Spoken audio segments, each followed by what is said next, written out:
Are live. How's everybody doing tonight? My name is Anthony Brian Logan, and you're watching and/or listening to ABL Live.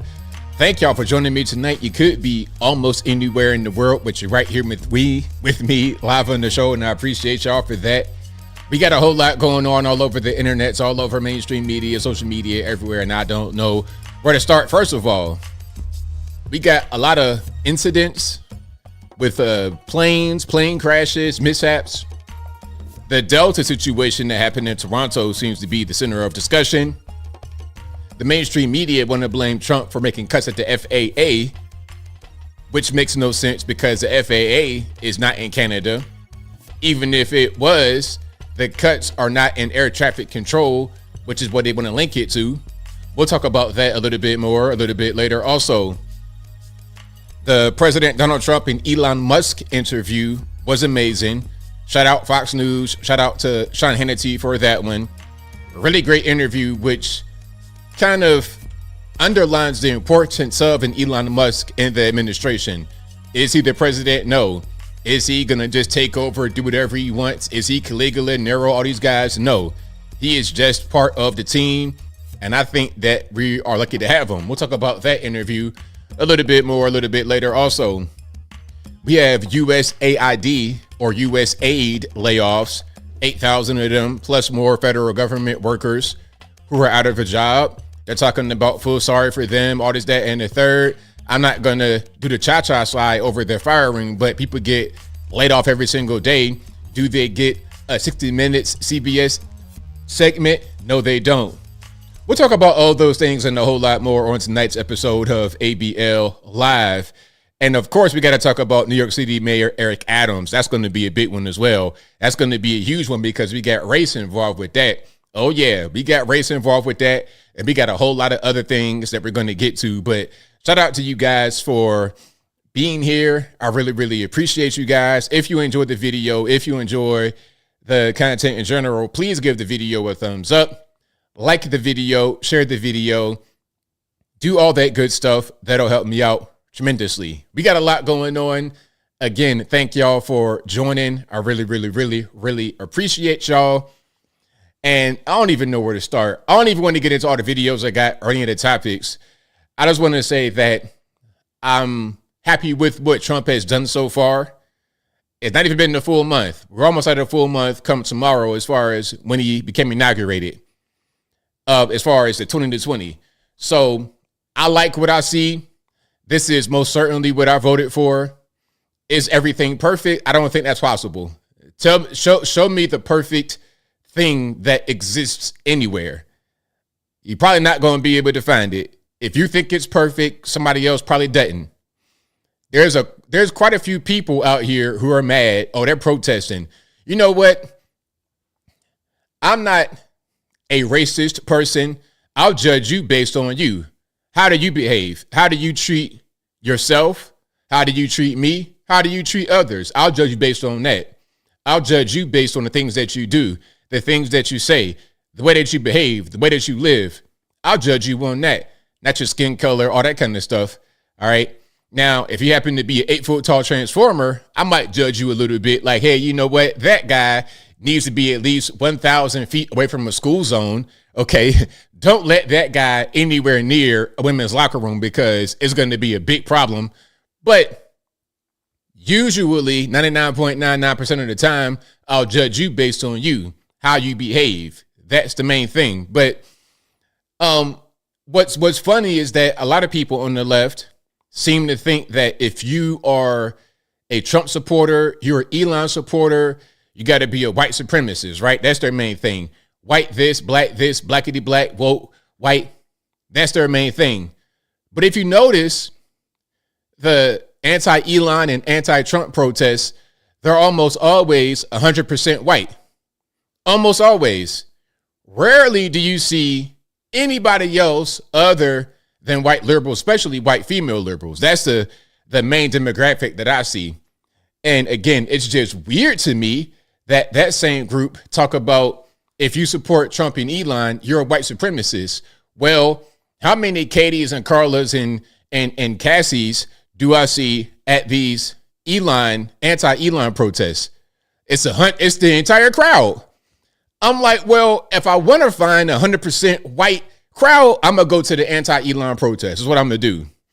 If we're going to judge based on, if you're going to make those observations, and you know what? I have videos to prove it. I have countless videos to prove it. This goes for the protests. This goes for those that are on the TikToks and whatnot, talking crazy. This is what you're going to find typically.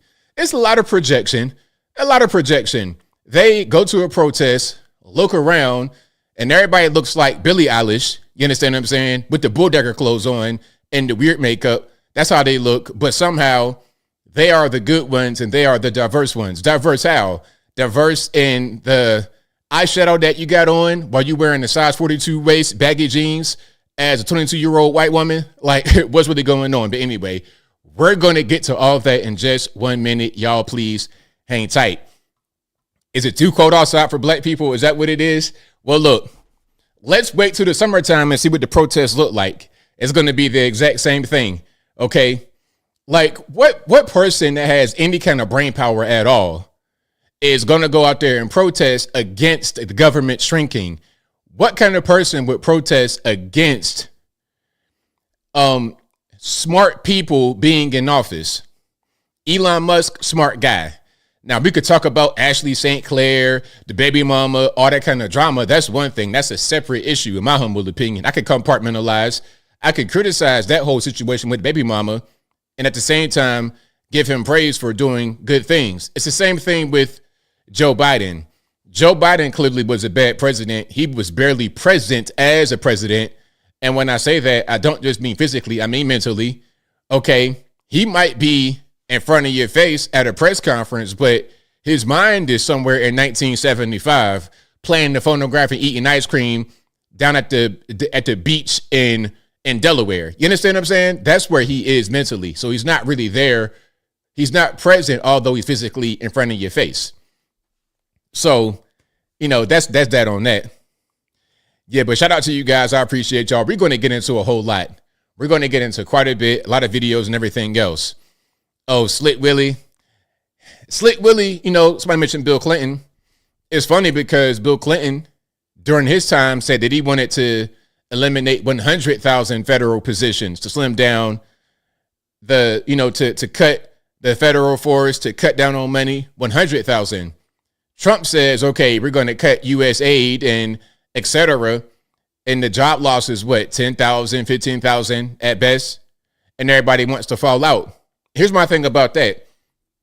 Again, I'm not going through the cha-cha slide, the merengue, or nothing like that, the Macarena, because someone got fired. People get fired every single day.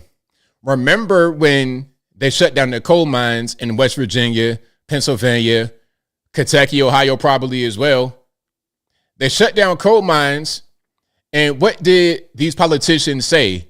The same politicians who are now crying about federal employees who probably get paid $250,000 a year with high skills, high education, and a severance package. They're crying about those people. But then when they shut down the coal mine because my Green New Deal, my green energy, what did they say to the coal miners who were not rich at all? They were just making a living to take care of themselves and their families. What did they say? Learn the code. All right. Well, look, if it's like that, then let's let it be like that. Keep that same energy. Keep the same energy.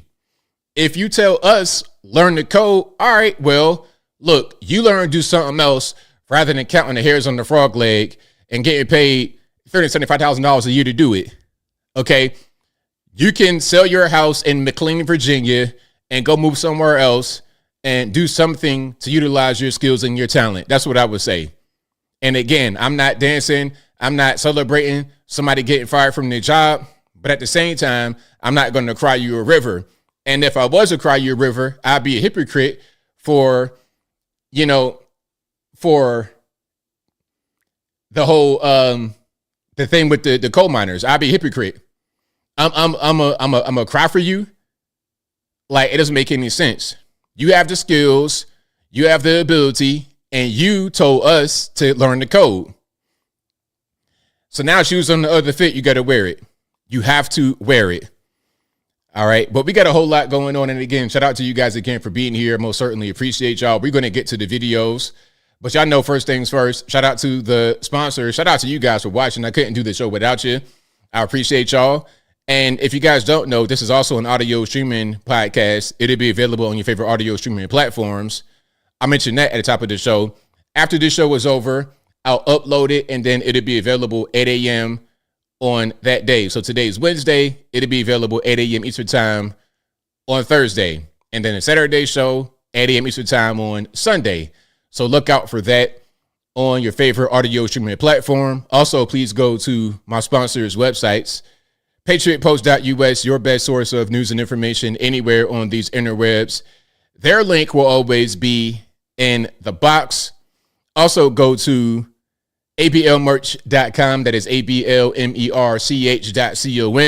We got the hats, t-shirts, stickers, hoodies, mugs, and more right there on the website, ablmerch.com. Also, go to my regular website, anthonyblogan.com. That is ANTHONY, the letter B, LOGAN.com. Go to the front page of the website. You'll be able to find articles for each video that I produce. And in each article, I got sources from the left, from the right, from the center, from Democratic, Republican, politically agnostic, local, national, international, whatever you want. I got it right there on the front page of the website, anthonyblogan.com. Again, that is ANTHONY, the letter B, LOGAN.com. And of course, all my links will be right here beneath the video in the description, or just go to the website. I'm easy to find. Just search my name, search my acronym ABL, and you'll be able to find me. Also, go to the contact page of my regular website, anthonyblogan.com/contact us. There you'll be able to find my email address, my email address, my social media accounts, including my Facebook, Instagram, Twitter. Never going to call it X, TikTok. Yes, I'm on TikTok. I'm a million years old on TikTok, but I'm still there. All my links right there on the contact page. And as I always say on every stream, if you're ever wondering if you're conversing with me on the interwebs or not, use a little bit of common sense. I'm never going to contact you talking about Bitcoin, Forex, any kind of get rich quick scheme. I'm not going to do that to you. If you want to support me any kind of way financially, shout out to you guys. Shout out to Bob right there, super chatting. There's also links in the description for Cash App, PayPal. All those links are in the description. All those links are on my website. Don't donate any other way. If someone's in the comment section of one of my videos talking about their me, and they're saying, hey, follow this sketchy 1,000 digit phone number to contact me, it's not me. And again, if I see one of y'all in the Target or Wally World with a bushel armful of gift cards, I'm going to tell you politely, I'm going to grab your hand while I tell you, ma'am, sir, put the cards back. That's not me giving the cards to. You're giving the cards to someone in West Africa. They're going to steal all your monies. I tell you now, if you call them on their phone, they're going to sound like this. So don't do that. They could also sound like a Voldemort, Zelensky, Vladimir Putin, one of these big, somebody named Olaf Jorgensen, looking like Nikola Jokic, one of these big Eastern Europeans, covered in borch, head to toe. I'm talking about completely soaked in borched. They're on the bottom level of an old Soviet block, and the whole basement is flooded with borched rather than water. That'd be the guy on his old Nokia flip phone. Them the cards right there. No, I need the cards. I can't do the Russian accent. My Russian sounds like African. That don't really. I need to get more of a European intonation in there. So yeah, I'm gonna call Voldemort and be like, yo, Voldemort, look, I done already gave you a bunch of taxpayer money. Okay, can we take some of that taxpayer money I gave you and just push that over into linguistics lessons? That'd be a fair exchange. You come to the White House every other day with pajamas on talking about, can I please get $20 million? Can I please get 20 million? That's just 20 million more. Or credit or something. I just need the monies. Okay, that's fine if you're getting the money. Let's let some of that be invoiced for the linguistics lessons so I'm able to do your voice. A fair exchange is no robbery, Voldemort Zelensky. So yeah, that's that on that. More of the story is, please don't get scammed 2025. You know what? I almost got scammed. True story, short story. So I'm on my phone checking emails and whatnot, and I get an email on my contact at anthonyblogan.com. YouTube has shared a private video with you. A private video. What's this?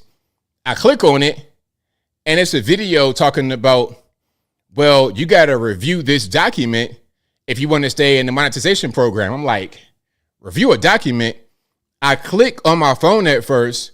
It's a DocuSign sheet. It comes up as blurry. It says, go to your desktop. Right away, I'm sketchy. I'm like, my desktop? I've signed documents on my phone before. I have this phone right here. This is my, and by the way, this phone right here is the best one you're going to be able to get. This is the Samsung Galaxy S25 Ultra with the pen. So I take the pen, okay, and I sign documents here with my actual signature. I've done that on my phone numerous times. So when I saw the DocuSign link and it said, go to your desktop, I'm like, sketchy. I go to the desktop and then I click on the same email. It tries to do a MSI or EXE file. I'm like, no. We're not going to install no program to sign a DocuSign sheet. That's going to be malware right there. If I was to install that program and let it run on my computer, it would have stolen my YouTube channel. So you guys, please be careful. Don't get scammed. All right. I've been around for a long time, so I'm able to catch certain things, some obvious little signs. I want you guys to also be aware. Do not, any kind of official email looks kind of sketchy. Hey, get YouTube on the phone. Go to customer support and be like, yo, what's going on with your stuff? I mean, what are we doing? That's pretty much what I'm on. So luckily I didn't get scammed. Luckily the YouTube channel is still here. Well, I would have been heated. Look, I would have been calling Donald Trump, Elon Musk, anybody. I would have been calling the Wakandan embassy. Everybody would have been on the phone to get that YouTube back. Oh yeah. So again, don't get scammed. I almost got scammed, and I tell y'all every day to get scammed. Don't get scammed. That's why I know it's pretty easy to do.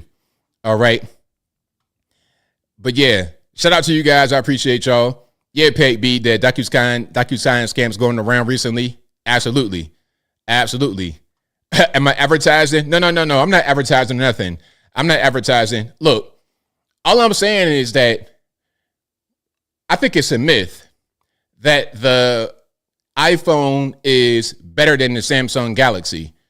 This is an iPhone. This is the Samsung Galaxy. The only reason I have this iPhone is for friends and family. That's it. You know, especially you out here meeting new people, they're afraid of the green text. Oh, it's a green text. It could be a scammer. A scammer? I just got a regular phone. I don't care about green or blue text. Are we gang banging over colors? Is it Samsung set, iPhone set? Is that what we doing? Must I wear a blue hat? Like I got to be Serena Williams crit walking and stuff like this with my blue on? Anyway, the Samsung, much better in my humble opinion. Everybody's different, but for me, love the Samsung for productivity purposes. The iPhone, in my opinion, is for friends and family. You could do FaceTime, and you got your blue text, and you got your Apple Pay, and all that good stuff, right? So that's what that is. Now, I'm seeing the plane crash. You're going to get to the plane crashes. Don't even worry about it. I got you guys. Hey, I got you guys. I know we got another plane crash. And you know what? About the plane crashes, before we even get to the plane crashes, I just want to say something about that. This reminds me of what happened when that door flew off. Remember when the door flew off the plane? And right after that, there were a bunch of reports of other incidents, no matter how big or small. Now, of course, we've had some pretty big ones, but some of them are not that big. When the door flew off, they were reporting stories about a plane losing a tire, a small fire that got put out. Any little small story that normally would not get that much attention is amplified because of the big accident that happened. So what the media does is kind of what some YouTubers do, is they capitalize off of tragedy. So one thing happens, people are afraid, and they're going to be Googling. They're going to be doing their Googles, trying to find more things that line up with it. So any little thing is going to get blown up to a bigger level than what it was. What does that mean? That's more eyes on the story. That's more dollars coming in. That's what it is. This is why, part of the reason why mainstream media, cable news media sucks. It sucks because it's profit driven and not necessarily, it's profit driven and it's ideology driven and not necessarily fact driven. The mainstream media has their purpose.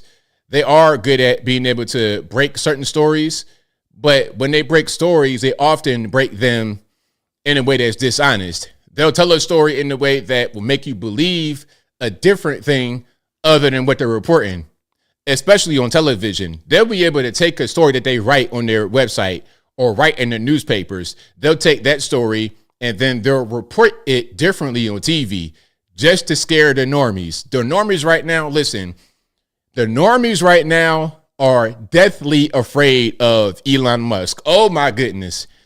Elon derangement syndrome is crazy. Hey, you know what?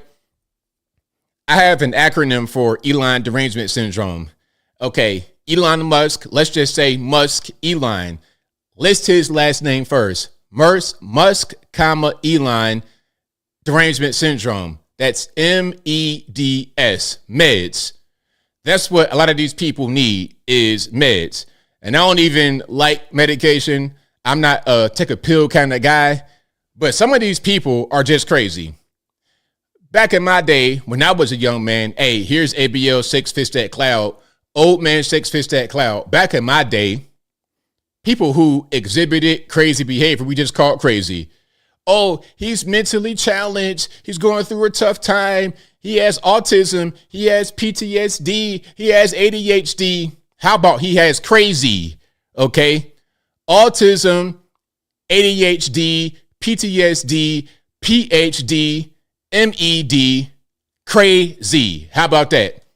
It's simple, a catch-all term, just like the term migrants, illegal alien, asylum seeker, H-1B visa, green card recipient, visitor, okay, migrant. All y'all can just go ahead. All of y'all can leave if you have no legal standing here for real. Or if you finesse the system, oh, I'm an asylum seeker. Okay, but you paid a coyote 13,000 US dollars to get here. Okay, what are you trying to escape? You trying to escape you trying to escape affluence? You trying to escape the middle class in your country of origin?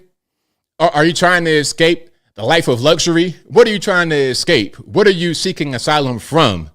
Huh? A silver spoon? Is that what's scaring you into seeking asylum? Anyway, I'm getting triggered already. I'm getting very triggered. My point is, it's a catch-all term for all these people who shouldn't be here. Crazy. It's a catch-all term for all of those with serious mental health problems. You're just crazy. All right. Whatever it is, I hope that you get help and take care of that. Oh, you know what else is under the crazy umbrella? Transgender. Yes, it is. If you really think that you are a boy when you were born as a girl or vice versa, something's wrong. Something is wrong. Like, I can't even imagine one day I get up out the bed. Like, you know what? No longer am I a man. I've been a man 40 years of my life. No longer am I a man. I'm going to just disregard what God made. I ain't going to worry about that. Now I identify as the tooth fairy. Okay. ABL at 40 years old, gray hair in the beard and everything. Now I identify as the tooth fairy. And you know what? I'm not 40 no more. I've been delivered. I'm not 40 no more. I'm really 25 years old. So rather than a 40-year-old black man looking like I smoke Newports for a living under a shade tree, fixing cars, fixing carburetors, changing brakes and tires, rather than that, now I identify as the tooth fairy. All right. And I'm really going to come into your house at night and take your tooth and leave some money. And then when they arrest me for breaking and entering and trespassing, I'm going to call them racist because the LGBT have co-opted the black, quote unquote, struggle in this country and they put it into their own situation. So look, if you arrest me for sneaking in a little boy's rooms to take the tooth and put money up under the pillow, oh, he's a sex offender. A sex offender identifies as a tooth fairy. You see what I'm saying? People actually think like that. That's why they're crazy. And that's why if you're transgender, I put you in that same category. And I'm not trying to condemn you if you're a transformer. Okay. I'm not trying to condemn you if you are a cross-dresser or whatever you want to identify as. But what I implore that you do is seek help for yourself. Okie dokie. That's all that I'm saying. Is that too much to ask? Is that too much to ask? Now, did I show you guys this picture of the Tiananmen Square? Oh yeah, I didn't show you guys this picture right here. Okay, Tiananmen, the Tiananmen Square Elon Musk situation. This is how crazy these people are. All right, now, if you guys can't see the screen, what you have here is a recreation of the iconic Tiananmen Square picture. Now, if you guys don't know, to the young people or those who just might not know, Tiananmen Square was an incident in China. What was that, in the 80s, if I'm not mistaken? It was a massive protest with 100,000 people in Tiananmen Square in China. And the government, to end the protest, fired upon their own citizens, killing thousands of them, from what I was able to read. Now, China, if you say that like on Douyin or TikTok or somewhere like this, or Zhanghao, if you say that over there, it's going to get censored immediately, right? Now, some people are likening Elon Musk's presence in the government to the Tiananmen Square situation.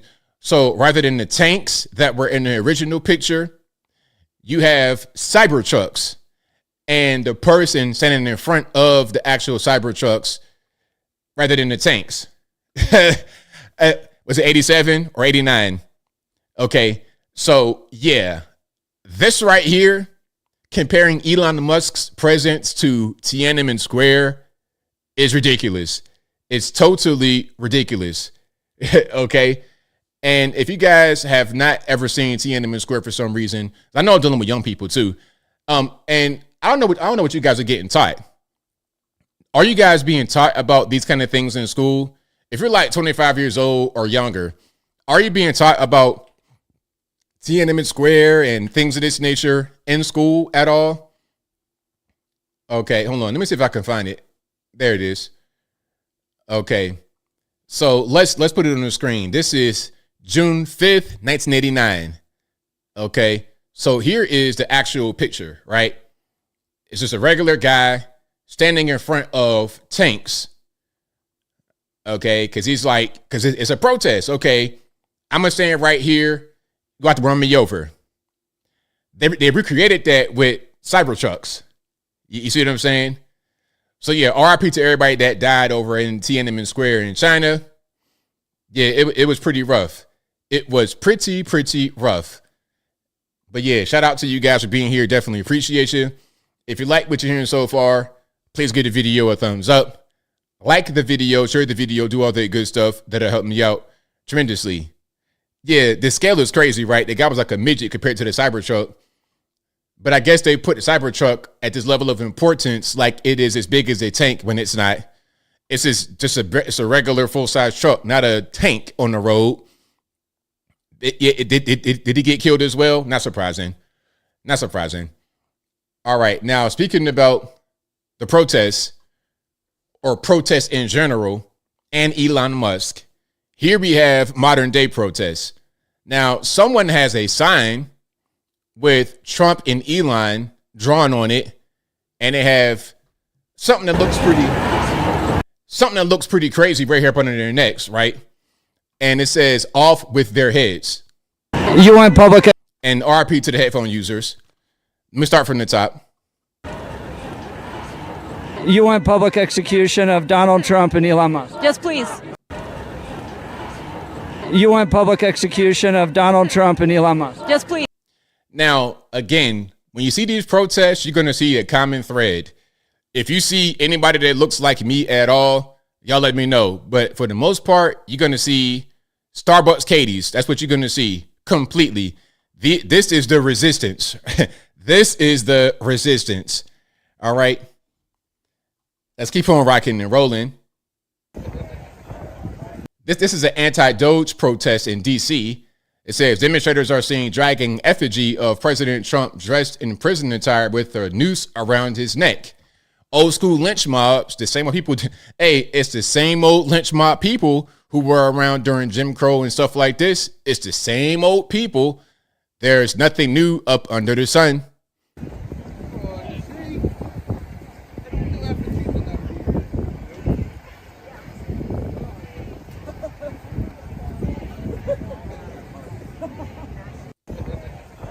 And you can see the crowd, very diverse, right?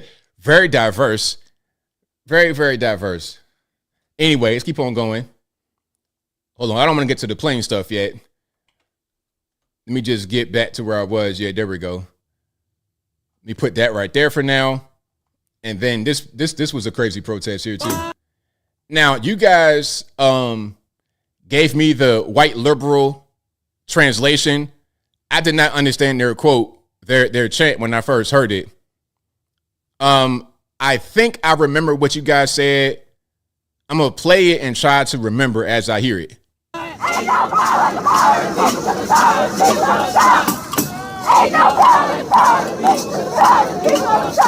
Okay, you guys told me that they're saying ain't no power like the power of the people because the power of the people don't stop. Again, one more time.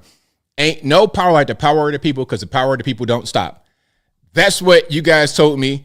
All I heard was, burr, burr, burr, burr, burr. That's all I heard at first. But it is ain't no power like the power of the people because the power of the people don't stop. And one thing I also hate about these people, they take cultural things that should not be used in this circumstance and they use it.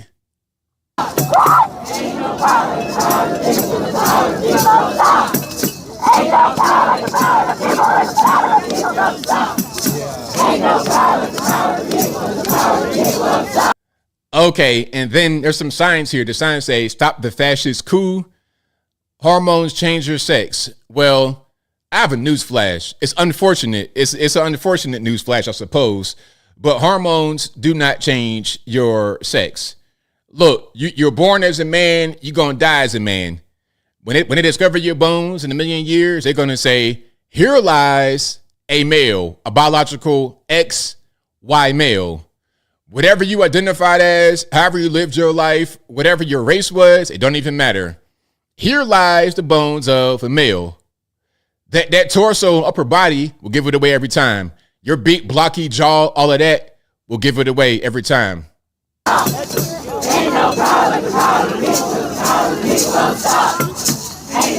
Now, the sign that Wendy back here with the red hair has says, eat the rich, I believe. What does that say? Eat the rich.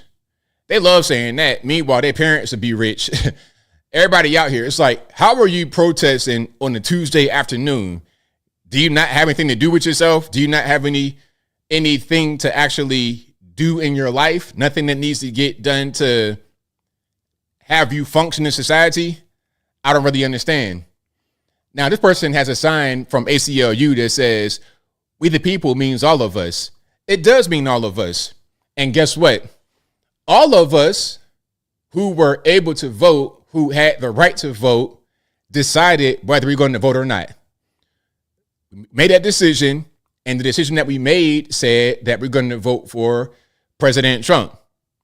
All of us had the opportunity to vote if we're eligible, meaning you're not locked up or nothing like this. All of us had the opportunity, and we did, and now we have the results. So you got to live with it. And again, there goes that flag again. So some of y'all are asking questions like, hey, why are we including black and brown people? I saw a study. I'm going to show you a study in a minute.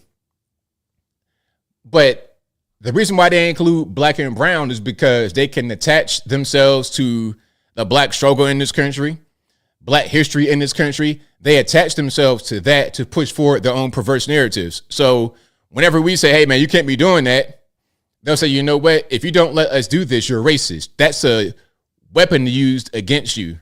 That's all that it is. Now, to get back to this study that I'm talking about, there was a study from, what was that, UNC Chapel Hill, I believe. Yeah, I'm going to show you the actual study. So it says UNC Chapel Hill received a $3.8 million grant from the NIH to study the impact of tobacco disparities on Black and LGBTQ people. I'm not making this up. And we have a source straight from a .gov website. Oh, wow, they took it down. That's crazy. They took it down. Hey, I had the source. It had the numbers, the money, and everything. They took it down. That's funny. That is hilarious. I know what they did there. They didn't want us to really see what they're doing with the money. And you know what? Them taking that down, it just kind of goes to the point that I want to make about all of this, about Doge and everything else. When we get close to the real problem, which is the deep state, the permanent government, when we get close to that, people don't want us to do that. They don't want us to really look and see the problem because they are building a life off of this. They have control that way. They become wealthy that way. I told y'all before, nope, no screenshot or nothing. I'm going to try to find it again. But they have been able to build DC and the surrounding area up off of all this fraudulent money. And something else I want to say. I think that maybe a lot of the job numbers comes from a lot of these useless jobs from the federal government. That's what I think is happening here to a certain extent. Okay. That's what's happening here. Yeah, I know I got to screenshot stuff. I know. But hey, I'm only one guy. I'm going to try to do better next time. But trust me when I say $3.8 million to study the tobacco disparities between Black and LGBTQ people. And my question is, what are you going to find in that study? That smoking is bad for you? I mean, don't we already know that? Don't we know nicotine is addictive? What more are we going to find from the study that we don't already know? It's like trying to have a study for reparations. Don't we already know what slavery was? Don't we already know all of what we need to know?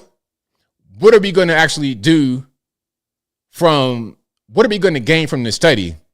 Nobody will gain anything other than who got paid that $3.8 million. That's the only way that anybody gains from that study. Now, here's something funny from the mainstream media. They want to cancel President's Day. Why? Oh, because we've had some duds. Be specific. Say it with your chest, lady. Let's watch. All right, so the headline here is presidential historian says President's Day is ridiculous. We should scrap it? What do you mean? It is a little bit silly. I mean, we have had some real duds, so I'm not sure we really want to be celebrating all presidents. And the tradition actually comes from celebrating birthdays, which is a celebration that we inherited from celebrating the king. And I'm just not sure that that's exactly what we want. Yeah, I mean, I'm not sure that we necessarily want to celebrate the people. I think that we want to have a certain respect for the office. I totally get that. And some have done extraordinary things, but by celebrating all of them, I do think it causes us to think of the president as somehow other, when in reality, they are a citizen just like everyone else. So you mentioned this earlier in the show, the idea that Trump posted something just over the weekend where he quoted Napoleon Bonaparte-esque, saying, "He who saves his country does not violate any law." It feels like exactly the example of what you're saying we should push against. Yeah, that's exactly right. I mean, I think if we think of a president as someone to celebrate just because they exist, which is what the king was, and that's why they celebrated the king's birthday, then it does evolve into that argument that they can do no wrong. So there we go. So here's my question. Do you guys think this would be a topic of discussion to eliminate President's Day if they liked the current president? Would that be a thing? Do you think that'd be a conversation under Barack Obama? Oh, let's not have any more President's Day. What they do to under Barack Obama, only under Trump. That's what the media does. And if anybody is watching mainstream media, that's what you're going to get all day long. You're going to get that consistently. Okay, that's what you're going to get. Now, so if this next video represents anyone that you have ever seen or that you know, hey, please call the authorities. Call the local authorities. Now, I'm not sure if it's illegal, but it's still called the authorities. All right, let's watch. Here is my transgender baby. Her name is Bella. Bella was born a boy, but now uses she, her pronoun. I am in the middle of trying to get a doctor's appointment in order to secure some medication to stop the male hormone taking over. Bella is 14 months old and is thriving in her new body. Now she's able to be who she was born to be. Trapped in the wrong body at such a young age has had a massive impact on young Bella's mental health. But with the right medication, we are going to get through it as a family. Now, look, this, I mean, part of me is like, it's got to be a parody. It can't be real. How do you know what a baby wants to be? A baby. The baby is not even talking, not even doing Google. It's barely Google Gagaing. What are you talking about? A transgender baby? See, if it's fake or real, it doesn't even matter, because we've seen people in real life, for real, have their children become so-called transgender. But how do they know? You don't know anything. You're a baby. You're a child. How about letting kids grow up normally, naturally, and then when they get to be adults, if they want to put stuff on their lips like this lady has, if they want to make the eyebrows like her, then they could do that. But stop doing that to your kids. If there's a transgender baby, it's the parent that made them like that, and that's it. There's nothing else to it. There is nothing else to it. This right here should be illegal. Period. Period. Anybody agree, disagree? Y'all let me know. A baby. The baby is barely Goo Goo Gaga. Like, I'm talking about straight out the swaddle. It's like, come on. Now, if a baby grows up like that, what are they going to be as an adult? Like, whatever they're going to be, they're not going to be right. It's going to be a few screws loose. And it's not even their fault, because look at how they were raised. Now, you know what? I got another video that shows what these kids become when they grow up. Let's watch. Would you guys rather go to And RIP to the headphone user. Sorry for the loud. Let's start from the top. Would you guys rather go to jail for the rest of your life or be conservative? Go to jail. Go to jail? Yeah. Die. Would you guys rather go to jail for the rest of your life or be conservative? Go to jail. Go to jail? Yeah. Die. So there we go. That's pretty much them right there. That's pretty much them right there. With the predictable answer, they'd rather go ahead and just kick the bucket and be 6 feet deep rather than be conservative. All right. Clearly. And, hey, you know what? I can smell this video from here. Good grief. I don't know what that smell smells like. That's going to be a whole different kind of smell. That's going to be a unique smell right there. That's going to be cat urine and some more stuff. But anyway, that's what happens to them when they get to be adults. And again, it's the parents' fault. Mostly. And also outside influences, TikTok, things of this nature. That's going to have a big impact on that kind of behavior being a thing. Now, here's this guy talking about the trans bathroom ban. When they were talking about allowing men into women's restrooms, I said from Jump Street that it'd be a problem, because you're going to have a bunch of weirdos, a bunch of these scum of the earth type of men going into women's restrooms and taking advantage of them. All right. Now, this is what I'm talking about right here. This person identifies as a woman. So women, how would you feel about this guy going into the bathroom with you? You at Buc-ee's, you at anywhere, having to go to the bathroom right quick. You and your daughter in there. Here comes this dude up in there with you. Hey, if I was you in that situation, I'm getting my pistol immediately. But let's hear from him about his complaint about not being able to pee. I can't pee in 4% of America right now. So You can't pee in 4% of America. in 4% of America, it is illegal for me to use the men's restroom in government buildings. So, because of the biology bill that they just passed. Yes, because I am biologically female, I cannot use the men's restroom in Florida or Utah. What would you say to people who would say, well, just... Now, you can use the restroom, just not in the public space where you want to go to a women's restroom. How about this, sir? Go to the men's side. If I saw you in the men's side, I would think nothing of it. I'd be like, okay, you look kind of crazy with your outfit and your transgender identity headgear.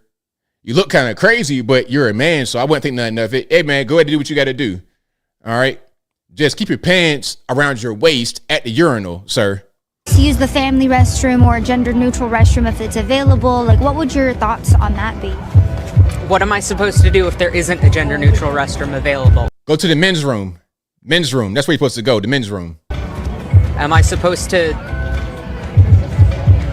just hold it? Or am I supposed to just wet my pants?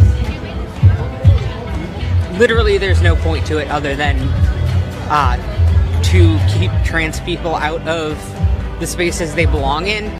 Women's spaces. Because really the main thing, let's just be all the way real. The main thing is keeping men out of women's spaces. Women don't really go into men's spaces like that, even if it's so-called trans, because they know. Look, I done told y'all, I've met a transformer before. Not the old country white face situation. That was crazy. I'm talking about those two guys were two men looking like they play basketball every day for a living. 7 foot tall. It was crazy. But also, when I was on Jubilee many years ago in LA, there was a biological woman there who identified as a man. But, you know, I'm reading comments and people were like, oh, I couldn't tell. He looks so convincing. He's handsome. In real life, I'm seeing this dude. And the dude is about 5 foot tall, 105 pounds, soaking wet. It was clearly a woman, a biological XX woman, cosplaying, LARPing as a man. That woman is not going to be in the men's restroom. She's not going to feel safe. Although she identifies as a man, she's still a woman, and she's not going to feel safe in that environment. This thing is about keeping biological men out of women's spaces. Period. A biological woman is not going to want to go to a men's prison. That's going to be all bad for her. I don't care how much of a man you look like. Hey, you got your hormones, you got your beard, you're looking like a bull dagger. A men's prison is going to be a bad situation regardless of how you look as a woman. You could be 1,000 pounds, you could be 100 pounds, it doesn't matter. However, if you're a man in a women's prison, you're a kid in a candy store, unfortunately. But that's why that exists. Matter of fact, hold on. I'm gonna find that episode right quick. Here it is, right here. Hey guys. Right away. I'm gonna show you guys a transformer that some of y'all were like, oh, he looks so much like a man. Okay. All right. I really think, honestly, colonialism didn't teach us anything. This person right here is a woman. That's a biological woman identifying as a man. Now, people can see this guy on camera. Oh, he looks so masculine. In real life, he's fun size because he is a she. She's fun size. She has the physicality of a woman because she is a woman. Anyway, I digress. If you like what you're hearing so far, please give the video a thumbs up. Like the video, share the video, do all that good stuff. That'll help me out tremendously. Now, we got more liberals hating on Trump for some reason. This woman is rooting for the cartels. Yes, the drug cartels over Trump. Oh, we might be saved. All right. And I know y'all see something. Hey, down boys. Let's focus on what you got to say. Hey, keep your eyes up here. All right. Keep your eyes up here. Oh, we might be saved by like the most unexpected group of people. Do you know who Trump's trying to declare war on? The cartel. Oh, please do. Please do. Fuck around and find out, Trump. Oh, we might. All right. So, I mean, are you rooting against Trump? Are you rooting for the cartel? I don't really understand. Okay, I don't really get it. But yeah, that's what we got going on right now, 2025. Okay. Now we got more of the same. We're seeing the pattern, aren't we? Okay, you had a blue bob, and then you just took some regular scissors and then cut it. Like, what are we doing? All right, let's see what the finished product is. Okay, I'm not sure what we going for here. What's the end goal for this hairstyle? All right, just some regular clippers you got from Temu or something like this, and let's just shave it. Your bob was perfectly fine. What's wrong with the bob? You were already fine. Now we're gonna go for the G.I. Jane, the buzz cut. You either see the multicolor hair, they put it in their color of their identity sometimes, like the transgender flag, the gay flag, or whatever. They have it like that, and then they just go for the straight up bald head look. Why? Why do that? And you know what? This kind of girl right here might have been perfectly fine when she was a child. And then as time progresses, you get to be on TikToks, you go to K through 12, college, you get brainwashed by your professors, your teachers, and everybody. And this is the result right there. What's wrong with the bob? You were already fine. But anyway, shout out to her. Please do not send your kids to these places. All right, now this one, a TikToker who wears a mask at home is upset that illegal aliens are getting deported because they can no longer be used for cheap labor. Okie dokie. Same old, hey, I told you guys, these are the same people bringing out ropes, lynching effigies. It's the same people who existed back then, who were the slavers, who were the proponents of slavery. Let's watch. So mass deportations are happening. I don't like that. And I'll tell you why I don't like that, jobs being ripped away, that's a big one. Crops not being picked, the jobs that Americans don't want, which makes our groceries higher, higher in price and whatnot, another big one. I have family members that are immigrants, a fucking massive one. And the fact— I'm sorry for the cussing, but you know how they are. That I've had 3 deported so far, almost 4, throughout, my entire life. That's kind of, I guess you could say I have my fucking reason. So. Okay. But yeah. There's nothing wrong with mass deportations. You can't get deported if you're not here. If you can't get deported if you're here legally. If you're not here legally, then adios, or whatever it is in their language. All right. It's real simple. Now we got the Transformers. We got drag queens coming to DC. Okay, and we got to be scared. Now I don't know about y'all. I've said it before. Drag queens, they scare me. Real talk. Pennywise a clown. That's what they look like. If I see some big 6'5" Transformer just walking down the street at night, I'm getting my pistol, man. Because first of all, they're men, and a lot of them are crazy. So, and they got clown makeup on. I'm scared. If the officer come by after whatever happens and say, hey, man, why'd you do that? I fear for my life. I got a fear of clowns. This dude is 7 foot tall with clown outfit on, and he got aggressive. He said, it's ma'am to me. I fear for my life. I had to do what I had to do. Oh my God. And RIP again to the headphone users. Here I am at the protest of 5051. It is so exciting to be down here with so many people fighting the good fight and doing the good things, darlings. We have to get to the streets, make our voices heard, and don't forget, darlings, while you're doing it, stay gorgeous. All righty, there we go. Scary, completely scary. Nightmare fuel. The monster up under your bed at night. That's that man right there. Okay, that brooch, that's like, I imagine that brooch has some kind of poison in it. He could just hit his pearl, and then from the pearl, he could just shoot a dart out of the brooch. I don't like that. Anyway, let's keep on going. Now, this guy is calling for the assassination of many people, including Kanye. How you put Kanye in it? Like, why Kanye? Let's watch. What do you think about Kanye West? I hope someone shoots him in the brain. Same thing with Donald Trump, J.D. Vance, and Elon Musk. Is that clear? Is that clear enough for you? Or do you really need me to beat around the bush like the rest of the content creators? Is that clear enough for you? So there we go. Yeah, big tough guy. And you know what? That guy right there and his dog would be the main ones crying when the federalists come knocking. Okay, they're gonna knock on your door. Mr. They, them, come on out to the front, hands behind your back. Put the dog in the kennel so you don't come out and bite us. He's gonna be the one crying. But I say all of them who are saying things like this, making threats, investigate and see what's going on. And again, you see the pattern here. What kind of person are we seeing that's making these threats against Trump and anybody that's a Trump supporter? What is their commonality?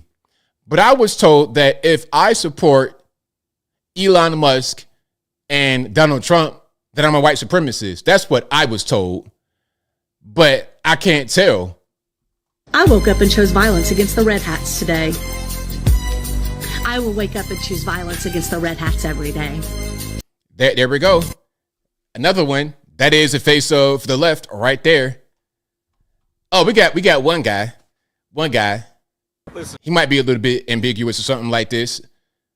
All the Elon Trump stuff, it's getting to a point, man. It's getting like somebody is gonna have to, preferably someone who's already doing it, so one of y'all.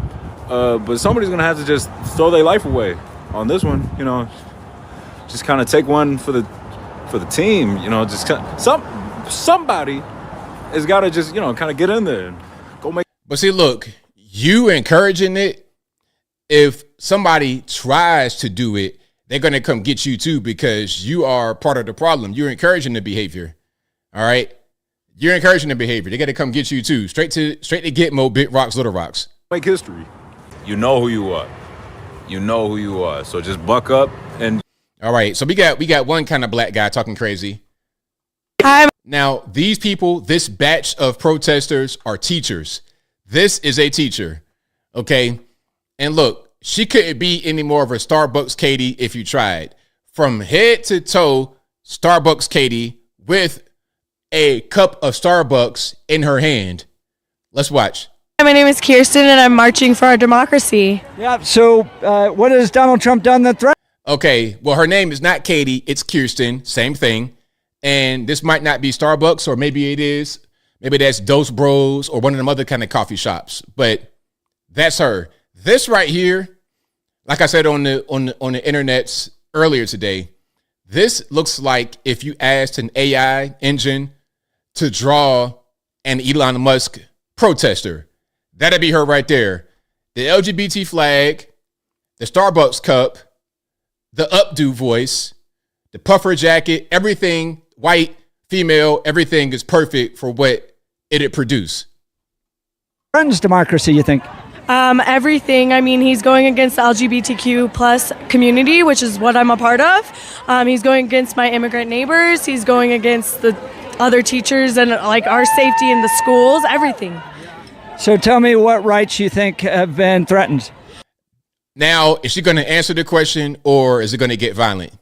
My rights to do this, my voting rights, No. You got freedom of speech, voting rights, and nobody coming against your voting rights, and nobody trying to take away voting rights, and nobody trying to say you don't have freedom of speech. So those two were wrong. What else do you have? my rights to protect the people as a teacher. Like if ICE comes into my school, I'm not giving my kids up. I think our rights to have a full democracy is being. So you're a teacher? I'm a teacher. Yep. And I mean, you said your rights to do this, right to protest? Yeah. Right. Has that been threatened? Speech, freedom of speech. He's trying to go after the First Amendment, and that's just not it. J.D. Vance did a speech over in Europe in favor of freedom of speech, because you go over there and you post a meme that's offensive, you might get knock on your door from the federales talking about open sesame, and you might go to the penitentiary to make big rocks into little for memes if you are a repeat offender. So how is Trump trying to threaten freedom of speech? I don't really understand. That's just not it. How so? How did he go after the First Amendment? I mean, that's part of Project 2025. He doesn't want us to be able to do things like this. And you remember he was kicked off social media platforms. Don't you think he has sympathy towards being banned? no. I don't think he has sympathy for anything. Yeah, I don't think he has sympathy. I think he's a psychopath. I think he doesn't have sympathy for anybody. Donald Trump's a psychopath. So, yeah, I really do think so. You want public execution of Donald Trump and Elon Musk. So there we go. That is the face of your protest. Right there. The face of your protest. And teachers on top of that. So these are the people that you send your kids to sometimes, and you're wondering why they come back crazy, why they got a green bob but then shave it off looking like G.I. Jane. It's because those people are influencing them every day. That's the whole situation that's going on. All right. So this woman right here is not on the same page with the other people. All right. And she black. Imagine that. I was expecting some corruption, but this is beyond what I could even ever imagine. So my spouse and I were taken back a notch today. And if I'm honest, we are pretty much perpetually pissed off about it. And I don't care if you woke, awakened, or damn near comatose. If you have a brain cell left in this little head of yours, you would be upset too. Because what I'm about to tell you affects all working Americans, regardless of what side the aisle you own. Republic, I think you can, or Demon to the Crats. And I say that because I know the Democrats' hands are in the cookie jar, but there's a few Republicans' hands in the cookie jar as well, and we know that to be true. You see, people of America, we have to hold everybody accountable. Anyone who's lacing their pockets with our tax dollars needs to be held accountable. So, with that being said, today we were watching Life, Liberty, and Levin. And the report from Doge came out on Social Security. $50 to $100 billion in waste and fraud. Payments being sent out to Social Security numbers who are attached to dead people. Some payments being sent out to people who are 150 years old. It is safe to say these people are dead and pretty much made themselves comfortable in the dusty earth, if you know what I mean. Now, if you are part of the working class, this needs to concern you, regardless of what side of the aisle you sit on. For the people that's going to say stuff like, oh, well, in the government, there's always a little fraud. Let's just pause right quick. If you guys did not see this chart, here's what she's talking about as far as Social Security. Okay, now, I showed it to you guys before, but just for right now, I'm going to show it to you again. Now, these numbers represent the people who are listed as alive in Social Security. Okay, so do you think it's possible to have 4.7 million people in this country who are above 100 years old? Well, between 100 and 109. From 110 to 119, you have 3.6 million people. Is that possible? Look, you have between the ages of 220 to 229, you have 1,039 people. That's not possible. Nobody is living as 220 years old. You can't live forever, okay? Ain't no immortals, ain't no vampires running around. And if we got a vampire running around, they shouldn't be getting no SSI check. Okay, but let's continue. You're like those little fires in California that got out of hand. We don't want no little fraud, but in this case, this is huge fraud. And this is a direct slap into the working class face. These people are robbing the American people blind. Why don't everybody care? I know many of y'all are young right now and y'all think y'all will never, ever, ever get old. And maybe the way things are going in this life, maybe that's a good thing. Only because they are robbing the future elderly people. And if you don't think that's criminal or even downright from the pits of hell, evil as evil does, then you deserve what you get. There we go. So right on. Shout out to her.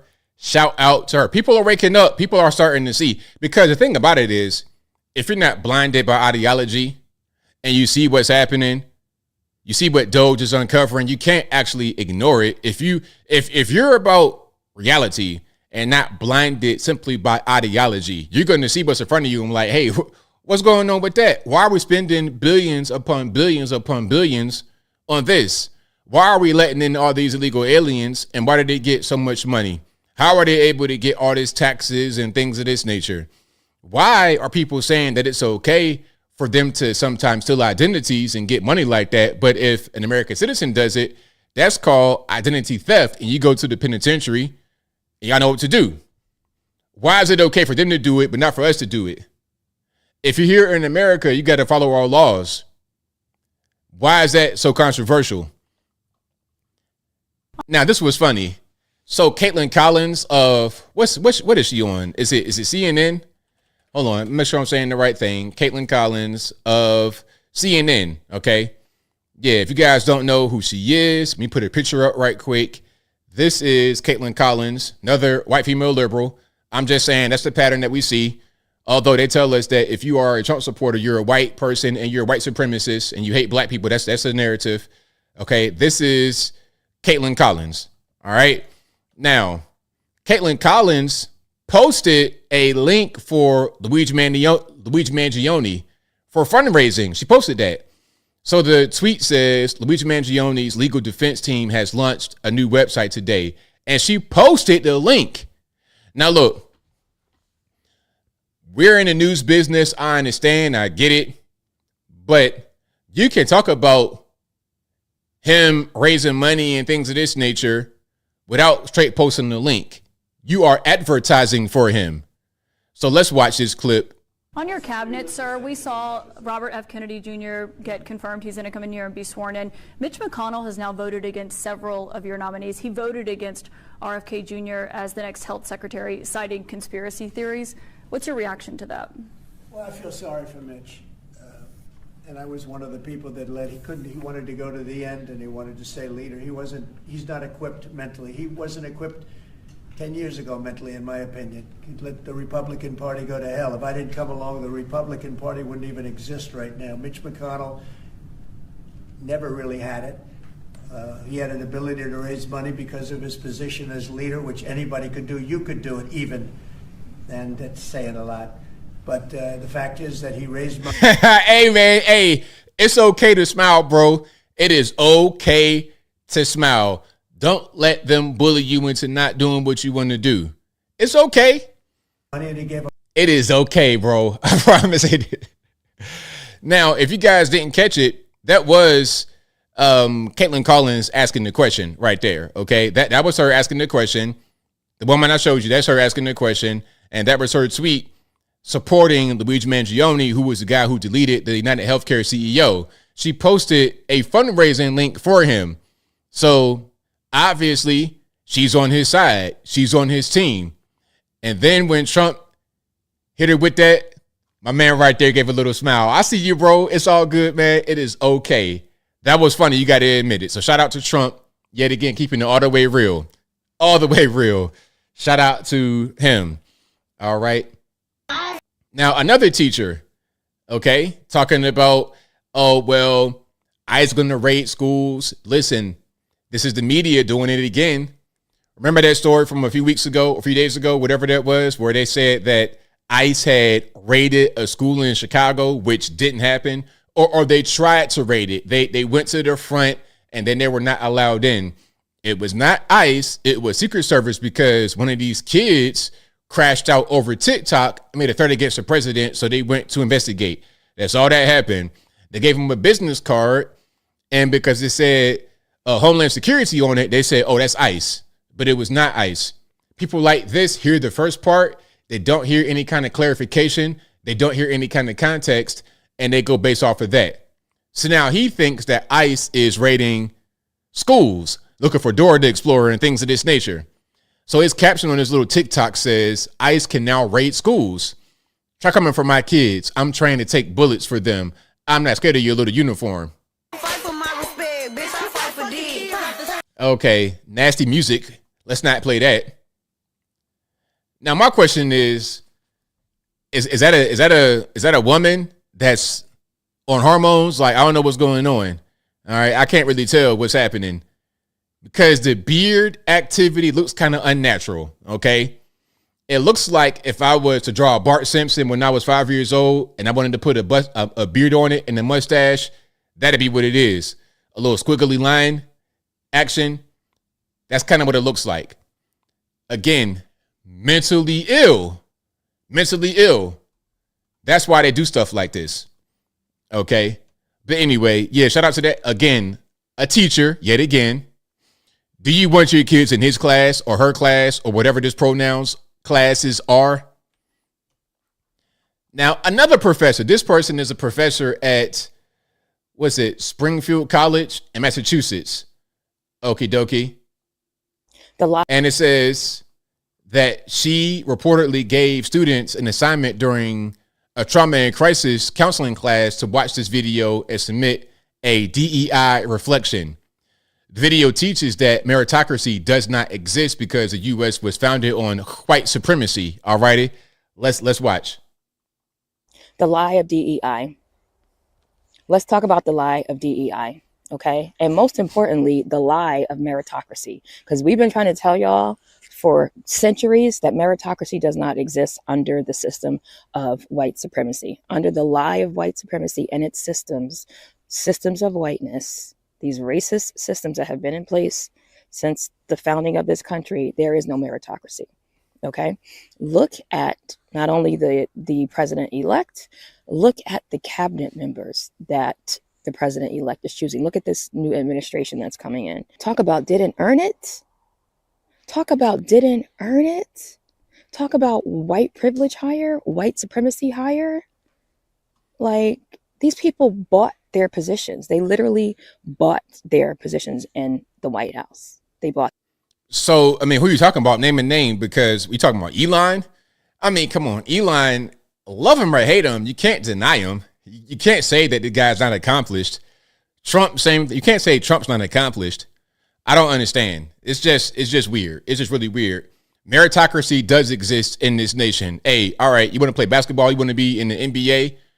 All right, you think you're going to be able to make it if you're 5'5" and you got a bum leg? You got 1 foot longer than the other. Are you going to be able to make it because you got money? Can you just buy yourself on the roster spot? Maybe if you're LeBron James' son, but at least his son can play basketball a little bit. I mean, you got to be some kind of way good to get to where you want to be in this world. It's just simple as that. Of course, you get nepotism and things of this nature, but in important roles and important positions, if you're not good, you're going to be exposed anyway. So it makes no sense to put somebody in there who's not capable. We saw that last time with the Biden administration. You got Joe Biden in there, Kamala in there. It was obvious that they couldn't do the job once they were in there. Joe Biden was pretty much asleep throughout the entire time. He was on the beach getting the sunburn, and Kamala was delivering word salad like it was like DoorDash delivery of word salad. That's what Kamala did throughout the entire time. And then when she ran for president, she looked haggard at best. When Kamala was Attorney General in California, I'll tell you one thing. Her policies, whack. Locking up parents for their kids being truant, whack. Really bad policy. Locking up black men for no reason or for ticky-tack charges while still having a high crime rate, that was all bad. However, she was beautiful. She was very beautiful, okay? But her being beautiful is not going to overshadow her poor performance. Now, this time, she didn't have the beauty to rely on. It was just performance, and that's it. And it made her look even worse. She looked haggard, beat down. It was a mess. It was a whole big crazy mess. Now, one more teacher here. So I printed this out today, and some other teachers asked me about it, so I thought I would share it on here too.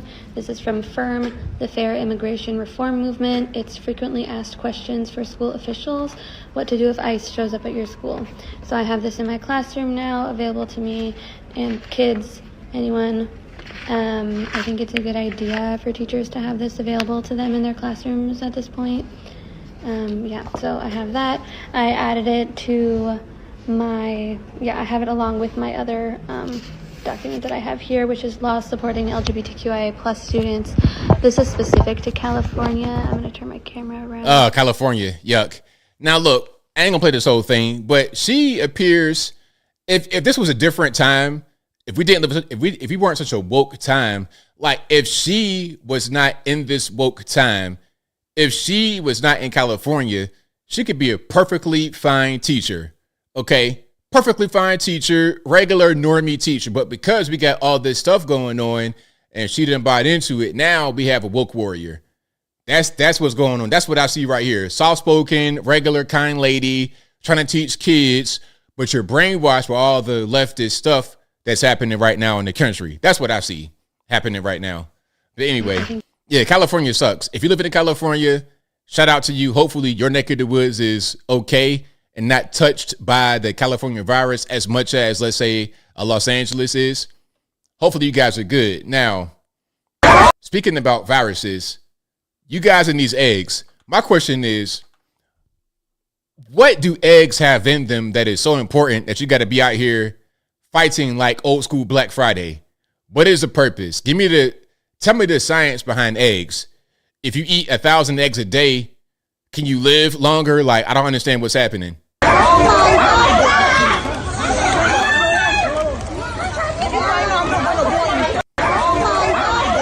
Like, what are we doing? Why are we like pat like sardines and fighting over eggs? You're gonna break the eggs by the time you get to actually purchase them. What are we doing? I mean, it can't be that serious.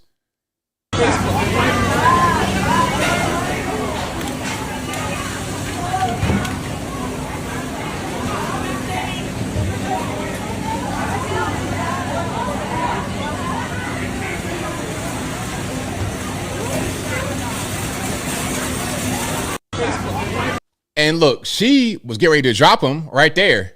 She was getting ready to drop him. Couldn't even put him in the cart. It's not that serious, folks. I think people, they watch the news and they get into hysteria. Humans are pretty easy to control, unfortunately. They're pretty easy to control. Yeah, it's never that serious. Maybe, okay, you got a restaurant. People saying, oh, they got a restaurant, ABL. Come on. I understand, I get it, but it's never that real. Never that serious. Yeah, chicken coop, that'd be good. Hey, where I live kind of like in the boundary of suburban city. Like I live right in that neck of the woods. So not too far away. We got a big shopping center, downtown area that ain't that far away. But also not far away, right around the bend, we got farms, we got horses, cows, chickens, a little bit of all of that. It's a guy down the way. In his front yard, he has chickens. No fence or nothing. They be on the road and everything, just minding their business. So that might be the way of the future. But I live kind of in a development. So if I decide to get some chickens and they cock-a-doodle-doodling in the morning, they're going to get mad at me and call the HOA on me. All right. But it would be nice to have food right there on demand. Oh, and speaking about Kamala, this is a recent word salad drop from her. And the caption here says, Kamala Harris inspires on Broadway. All righty. Would you guys pay money to see Kamala Harris do a Broadway play? What would the play be called? What would Kamala Harris's Broadway play be called? For those rights to be maintained, which means we have to be vigilant, and it's just the nature of it. I mean, look at this beautiful play and everything that we know he was suppressed. He had to suppress so much, but he knew, and he took those risks. But we have to be clear-eyed, and it doesn't mean we don't see the beauty in everything, right? These things all coexist. But I believe we fight for something, not against something. Oh, that was deep. Oh, that was deep. Hold on, let's run that back. Fight for something. But I believe we fight for something, not against something. Hey, Right. And that's our optimism, right? Yes. Thank you so much. Thank you. She come like, y'all see the face. That's like what Chris Christie has said. He's not Donald Trump. He's Donald Duck. And get a little face, that There she go right there. That is hilarious. Hey, y'all got to stop hyping this lady up, man. Not you guys watching, but them behind her. Lady right there, you got to stop. And there goes Doug. I know Doug misses his girlfriend, Jill Biden. I know he misses her so much. But he's out there being the good, supportive husband. All right. With that, I'm leaving. Wow. Hey, I might have showed that poll that says Kamala, as of right now, is the front runner for the 2028 Democratic presidential nomination. Okay, matter of fact, I have a list here. Let me see if I can pop this list up right quick. If I didn't show you guys right, I'm gonna show you again. All right, so as of a few days ago, these people are going to be your front runners for 2024 on the Democratic side. Okay, so look, you got Kamala number 1, Buttigieg number 2, Tampon Tim number 3, Gavin number 4, and AOC number 5. Now Kamala has how much? 32%. I can't say it. 36%. There we go. Of the poll. Buttigieg has 10%. Tampon Tim 9%. Gavin 6%, and AOC 5%. Kamala 36%. Buttigieg 10%. Do y'all think that any of them have a chance? Look, Gretchen Whitmer, Mark Cuban, Stephen A. Smith is on this list of people that could be a 2028 Democratic presidential nominee. Stephen A. Smith? Would you guys vote for Stephen A. Smith? Would you vote for anybody on this list? They don't have anybody on their side. So I think that 2028 is pretty much ours. All we got to do is run, I would say run JD Vance. It'd be pretty much open and shut. Open and shut. All right, let's keep on rocking and rolling. If you like what you're hearing so far, please give the video a thumbs up, like the video, share the video, do all that good stuff. That'll help me out tremendously. Now, Germany. What's going on in Germany? Shout out to the Europeans in the chat. If you're over in Europe right now or you're from Europe, shout out to you guys. One thing that our founding fathers knew is that Europeans could get really weird when it came to freedom of speech. Kingdom of Great Britain had a problem with that. And that was why the very first amendment is freedom of speech and then right to bear arms. They know how important both are. If you can't say anything, if you have no right to petition your government, if you have no right to freedom of assembly, and if you have no right to arm yourself, you can easily be overrun by a tyrannical government. It's weird people talk about Trump. They say he's a fascist. Why would a fascist reduce the size and scope of government? Why would a fascist allow you to have guns and fight for your right to have guns? Why would a fascist allow for freedom of speech? It doesn't make any sense. Like, when you refer to the funny mustache guy, you couldn't do, like, you abortion was in full effect. Hold on, was abortion in full effect? I think it was under the funny mustache guy. But freedom of speech, all of that, nah. You got the brown shirts, you got surveillance, papers, please. Yeah, you had your movement restricted. You couldn't speak. You didn't have your arms. You got put in the camp for nothing. That was the funny mustache guy. What Trump is doing is the exact opposite of that. It's the exact opposite of that. So in Germany, if you say offensive things on the internets, they, meaning the police, may come to your house and raid you. They may confiscate your electronics, cell phones, laptops, and give you a fine. If you say enough bad things, if you do it enough, they can lock you up and you can make big rocks to little rocks. It's 6:01 on a Tuesday morning, and we were with state police as they raided this apartment in northwest Germany. Hier ist die Polizei, wir mussten bitte mal mit Ihnen reden. Inside, 6 armed officers searched a suspect's home, then seized his laptop and cell phone. Prosecutors say those electronics may have been used to commit a crime. The crime? Posting a racist cartoon online. At the exact same time, across Germany, more than 50 similar raids played out. Part of what prosecutors say is a coordinated effort to curb online hate speech in Germany. My question is that necessary? Is that going to even help the security of the nation? Man, that's a police state. You can't even say certain things. I can't even say you look like, I don't know. I can't even make jokes because I like joking. I like to have fun. If I tell a joke that's offensive to somebody, am I going to have the federales come beat my door down and lock me up over a joke that somebody was offended by? It's weird. Freedom of speech prevents all this.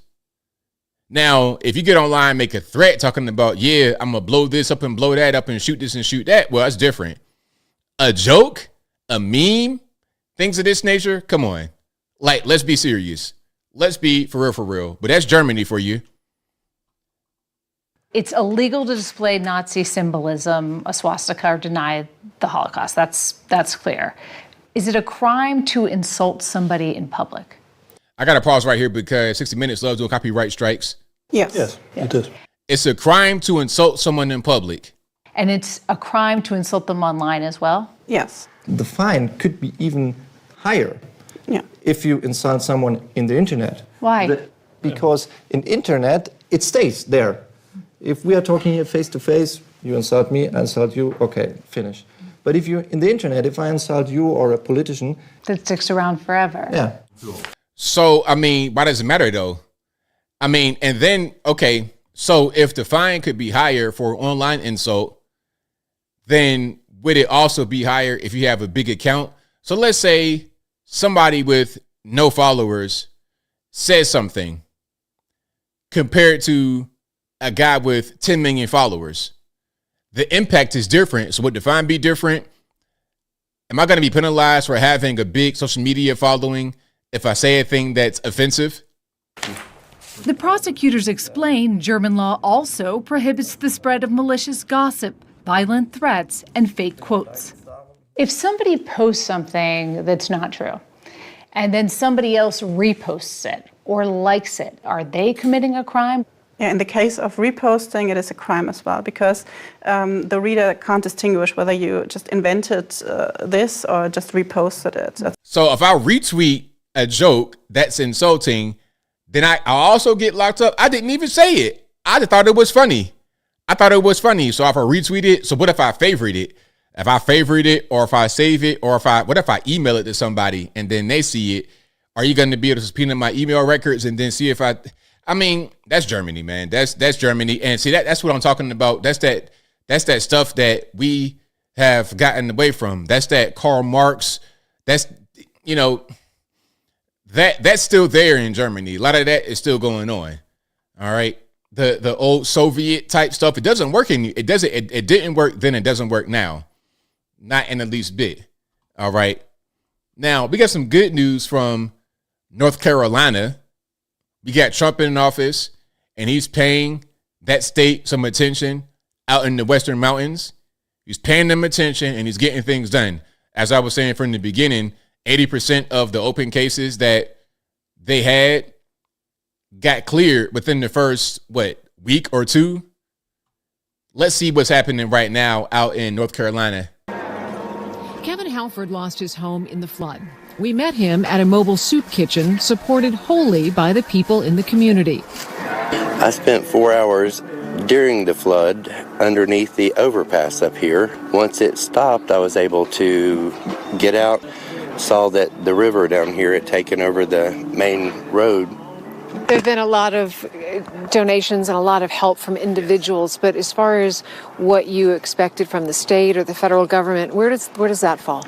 In the beginning, it was like hardly existent, and now it seems to be getting better, and I thank Trump for that.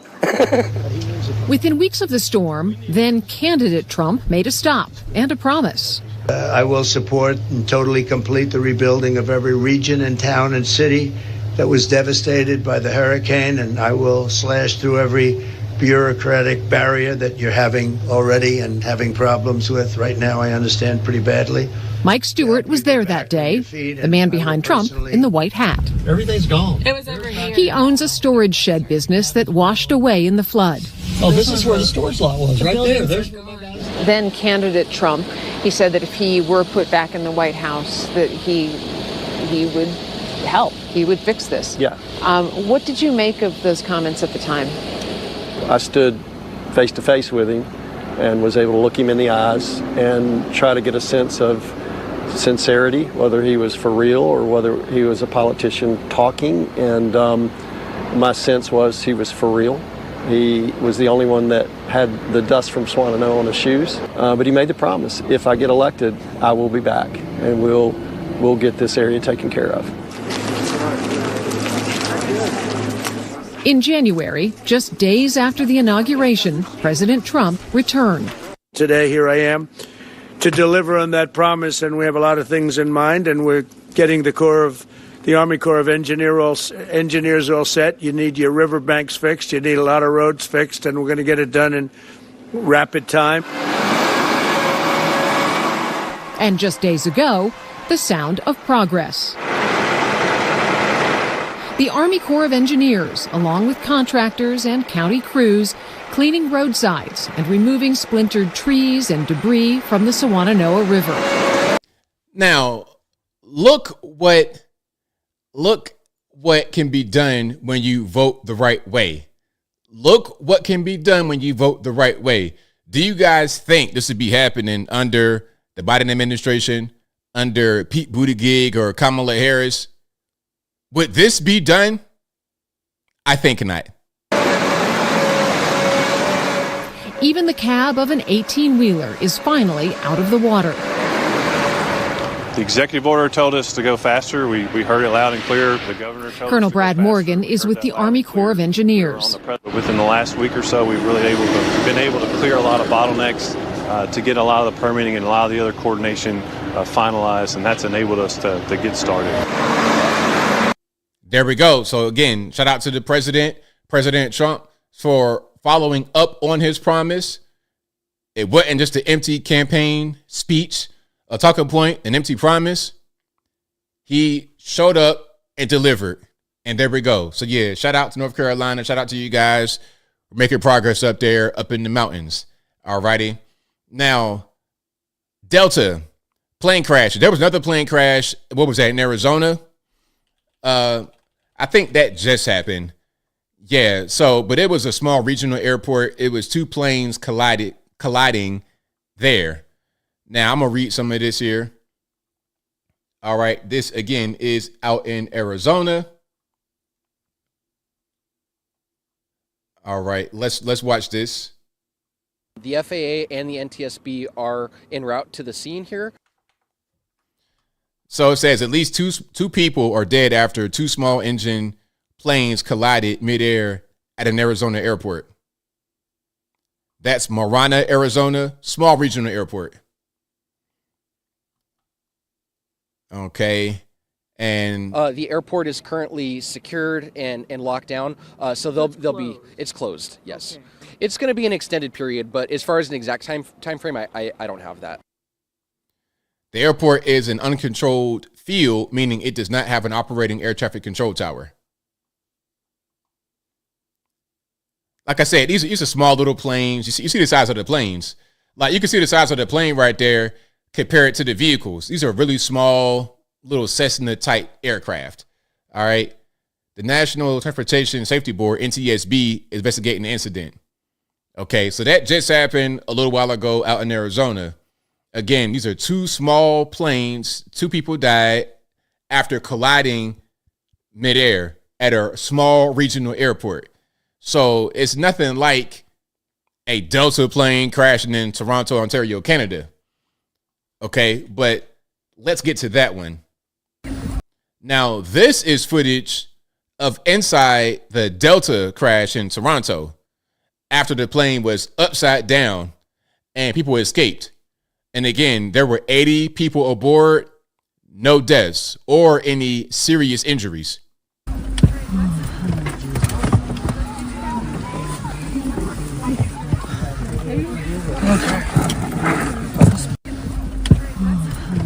imagine being in that situation right there with an upside down aircraft. It's a mess. But again, luckily, everybody got out unharmed relatively. Now, here's the crash itself. People are asking, how did the plane wind up upside down? Like, how does that really, how did it crash like that? You're going to see. So it appears to be approaching normally, but then something happens. Okay, it looks kind of fine right there, but what I was able to see from a different angle is that it appeared to be leaning a little bit to the right, perhaps. So it should just be straight like that, right? Straight coming in, but it appeared to be like that a little bit. So if it's leaning a little bit, it's not perfectly perpendicular to the ground or parallel. If it's kind of like going like this, the wing can clip, and now you got a problem.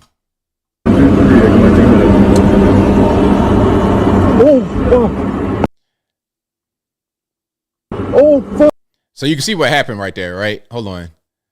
I'm going to turn the sound down because it's got a little bit of cussing. But you can see, okay. Matter of fact, hold on. I'm going to kind of play it in slow mode if I can. Let's play it slow. There we go. Let's go like that. So you can see it approaching. It looks kind of okay. Kind of. But at a certain point, as it's landing, the wing clips. The right wing clips the ground. Okay, right about there. And then once that happens, we got a problem. And you can see right about there, it begins to roll over. You see the other wing coming up. The wing shouldn't be up like that. It should be level like this, but it's up because it's rolling. And then the other wing goes to the other side and it completes the roll. Now, of course, there's a fire that breaks out. Crash landing, kind of. And it's all kind of, it's chaos, it's madness happening. So the right wing breaks off, then flips. That's what happened. Correct. And they said that it was windy, like 40-mile-an-hour winds. Obviously, you have inclement weather. It's snowing probably. There's snow on the runway. So that was just what it was.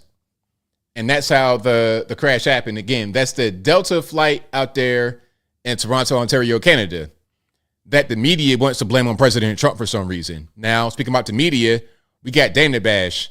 Dana Bash, I hate a lot of these people. Look, Dana Bash, Margaret Brennan, who else is on my list that I don't like? The Alyssa Camerota, because Alyssa Camerota, I think, spoke about us when we went to D.C.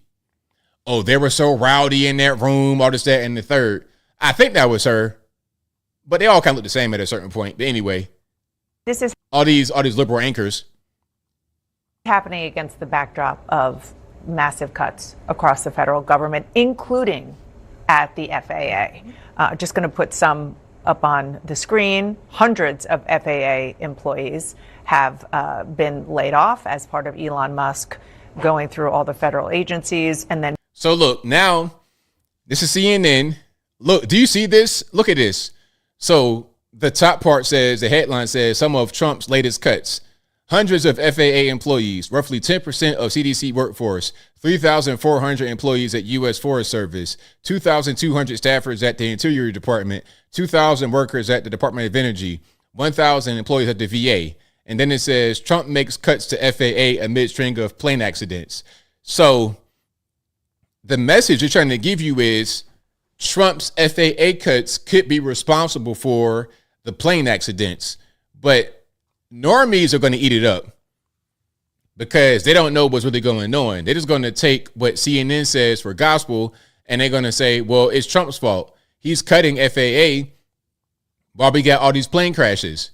The reality is that the FAA cuts did not affect air traffic control or safety. There are 50,000 FAA employees. There were only 300 cuts, and 0 of the cuts were in air traffic control. But the media will say this as a way to tell you a thing that's not true without saying it directly.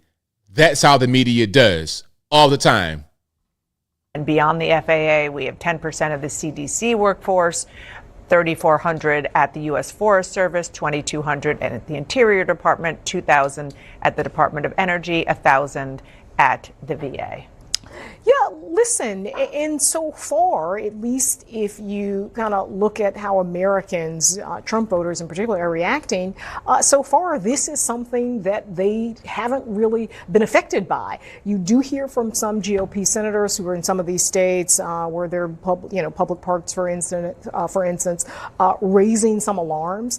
But so far, these cuts, because they are directed at federal workers who the right has been expert at demonizing as lazy, as working from home, as costing too much, because they've been demonized. A lot of Americans say, too bad, so sad that they. Nah, it's not about them being demonized. That ain't the reason why people say too bad, so sad. It's not about them being demonized. It's about Americans at a certain point having brains, and we're able to understand that a lot of these jobs are unnecessary, and we're spending too much as a country. We're spending way too much on ridiculous things, not just employees, but also initiatives over at USAID and things of this nature. We can see that. We can look at what Doge is telling us and we say, you know what, that doesn't make any sense. Why is my taxpayer money going there? And that's the main point. If you're able to count frog hair, legs, count the legs on the frog for a living, that's fine if you're able to do that in the private sector. But when you're taking my taxpayer money to do it, I'm going to say, well, wait a minute now. I think my tax money can be used in a better way. If you can do that job privately, fine. But when it's my money on the line, I want to know my money is being spent appropriately, not on things that won't help anybody in this country at all. They're being axed. We'll see how long that lasts. That look on her face, this look right here. Hold on, this look. That right there, if she was not on CNN right now, she'd be out there with the other people protesting. We'll see how long that lasts. We'll see if there is any trickle-down effect for average Americans. I just want to read what Chuck Schumer, the top Democrat in the Senate, said. I'm thankful that everyone in the flight incident in Toronto that took off from Minneapolis is safe, but we keep seeing these incidents day after day. Meanwhile, Trump's doing massive layoffs at the FAA, including safety specialists, and making our skies less and less safe. A lie. There's nobody in safety that's been cut. And the FAA has nothing to do with Canada. If you're flying into Toronto, Ontario, Canada, their service is going to pick up. They're going to be the ones that guide you in. It won't be the FAA. So even if he was telling the truth, which he's not telling the truth, but even if he was truthful here, it wouldn't matter in the Delta situation because that's their people in charge of bringing that plane into the airport in Toronto. But people, they lie like this and get away with it. That's what they do. That's part of the reason why I'm here is to give you the truth. All right. Now, you got Gayle King over on CBS trying to repeat that same narrative about the FAA cuts and safety and it's Trump's fault, all this, that, and the third. Now, here she is with Ed Bastian, the CEO of Delta, on television, trying to push that narrative, and he squashes it immediately. Check it out. The Trump administration recently fired many employees of the FAA administration. Do those cuts worry you, and do you think that impacts the safety? I know you just said it's the safest way to travel, but after looking at all these mishaps, a lot of people are very nervous. Do these cuts affect you? The cuts do not affect us, Gail. I've been in close communication with the Secretary of Transportation.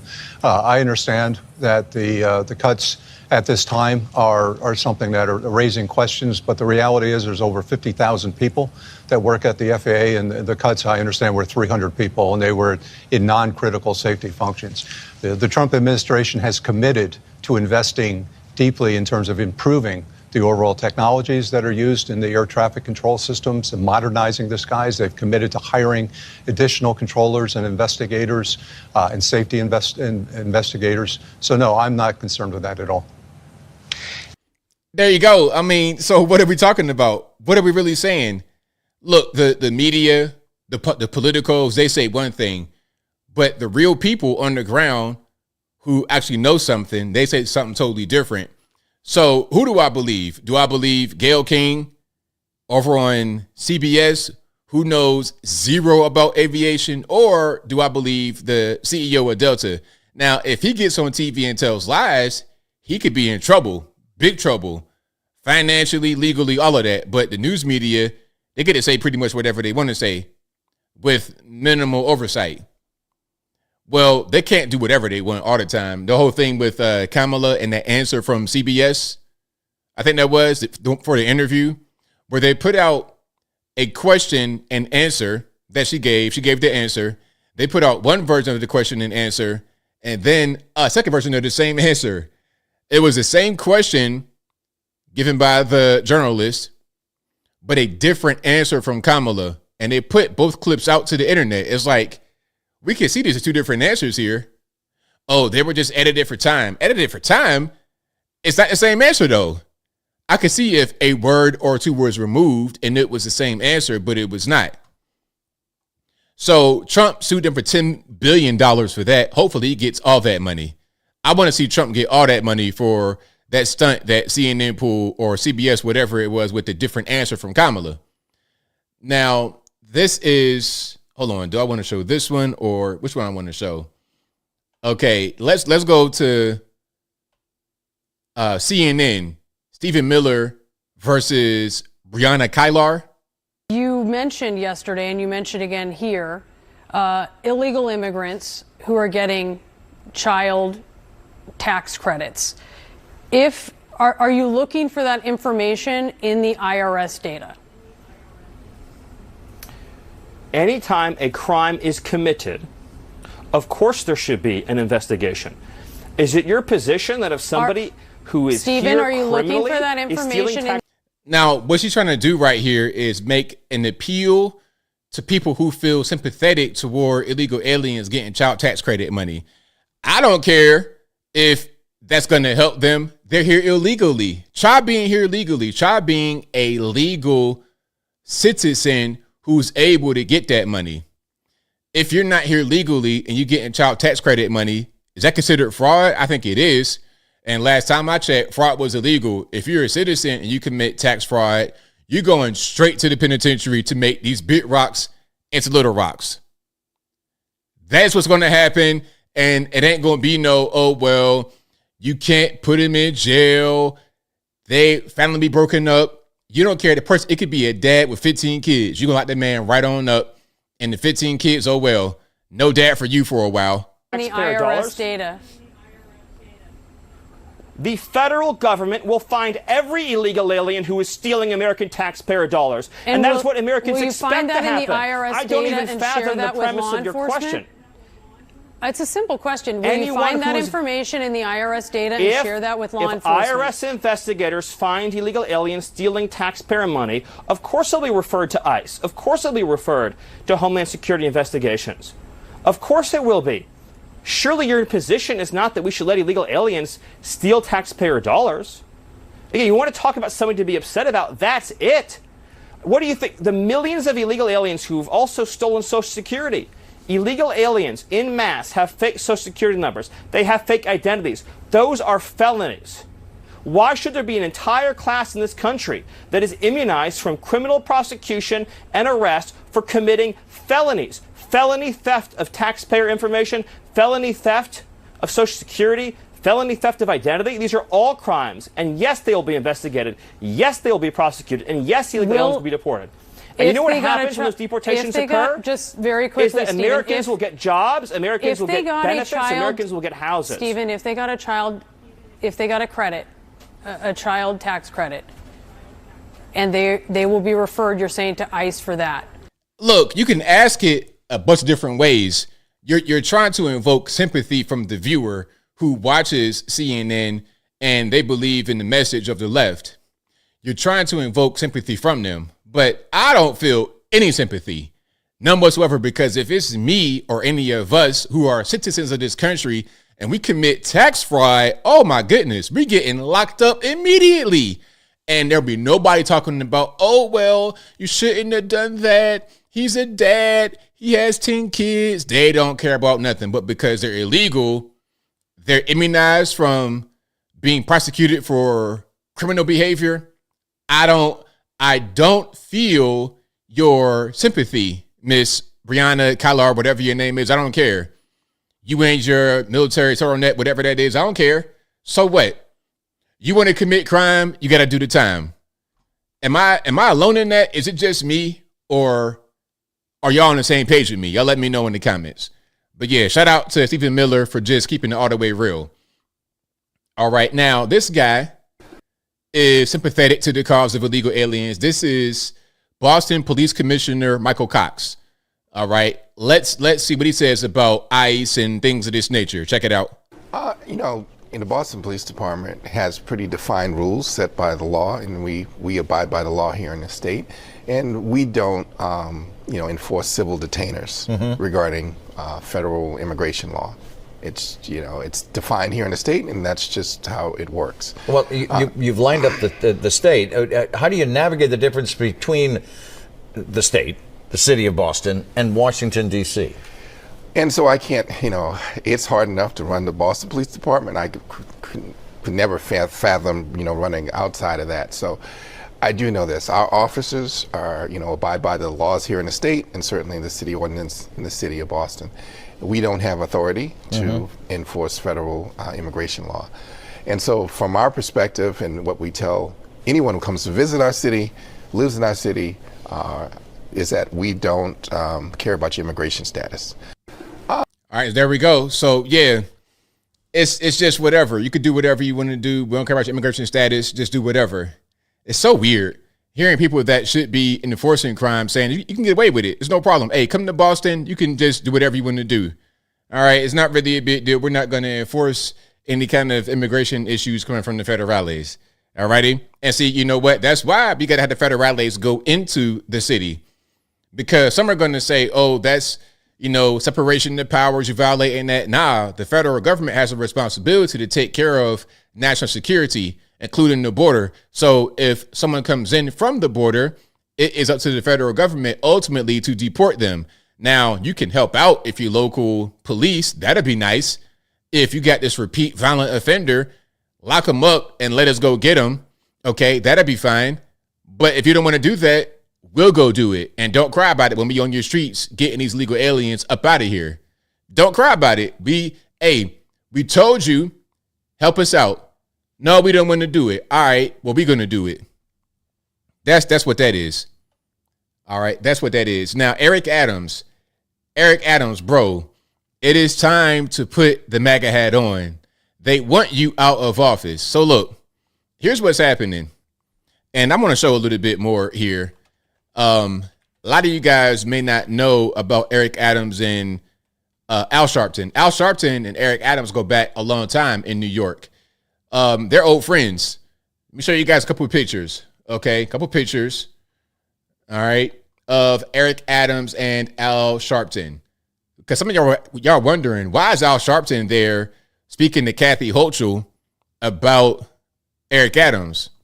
Why is he there? Matter of fact, hold on. I need that picture as well of Al and Miss Kathy Hochul. Hold on. Let me get that up right quick. And if you like what you're hearing so far, please give the video a thumbs up. Like the video, share the video, do all that good stuff. That'll help me out tremendously. All right. Where is that picture at? There we go. Okie dokie. So here is, and a lot of you young folks might not even know how Al used to look. A lot of y'all might see the Skeletor looking dude, but he looked way different back in the day. Okay. Now, this is Al Sharpton and Eric Adams way back in the day. I want to say 1980s, maybe. Y'all let me know when you think this was. When was this picture taken? At the latest, early 90s. But Al Sharpton is right there with the curl, with the ombre. My man got an ombre curl. Do you see this? You got gray in the top and brown in the back. And it's a curl on top of that. That's probably all his hair. No wig or weave or nothing like that. Okay. So here you got Big Al with the curl And right beside him, that's a very young Eric Adams, way back in the day. And I think this was when Eric Adams was Al Sharpton's security, because remember, Eric Adams was a cop in New York City. All right. Now, this is right at the time of Tawana Brawley and snitching and things of this nature. All right. Was it the 90s? Yeah, the 90s. With the big curl, with the ombre curl. All right. That is Al Sharpton and Eric Adams. He was fat. Yes, he was. Yep. That's not really a Jerry curl. That's just a regular pressing curl type of situation. You understand what I'm saying? That's one of them ones where you get the curling iron and just go ahead and just do that. A Jerry curl, it's like you put this product in it to make it be curly. And it's wet when you shake it. Hey, Jerry curls were a menace back in the day. Jerry curl guys had pillows and walls and couches, be completely a mess from the back of their head and all that product they got in it. But anyway, so that's them. And here's them in more recent times, okay? So they've been friends for many years, okay? This is a more recent picture of Al and Eric Adams. Now, this is Al today with Kathy Hochul, the governor of New York. Now, Kathy Hochul met with a bunch of so-called black leaders, including Gregory Meeks, Hakeem Jeffries, and Al Sharpton. Why?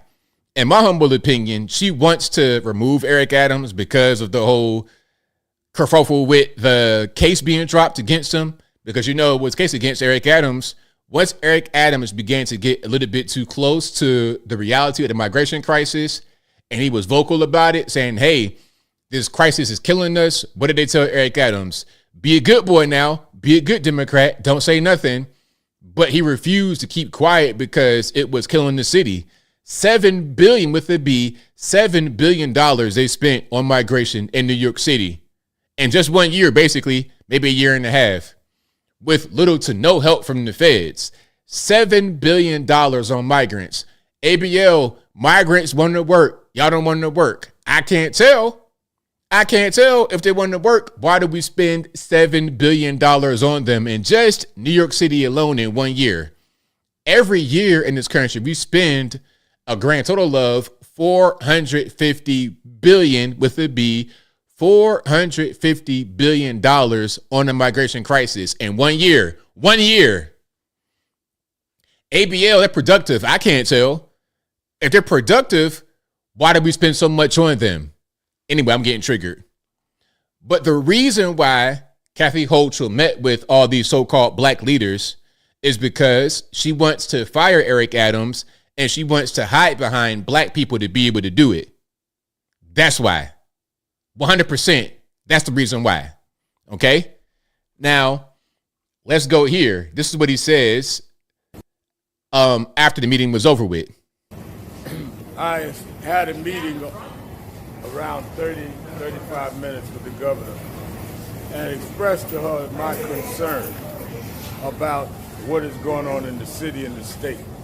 Let's make no mistake about it, that we are in this position because President Trump, who pardoned people that were videotaped physically assaulting people January 6th, if he really felt that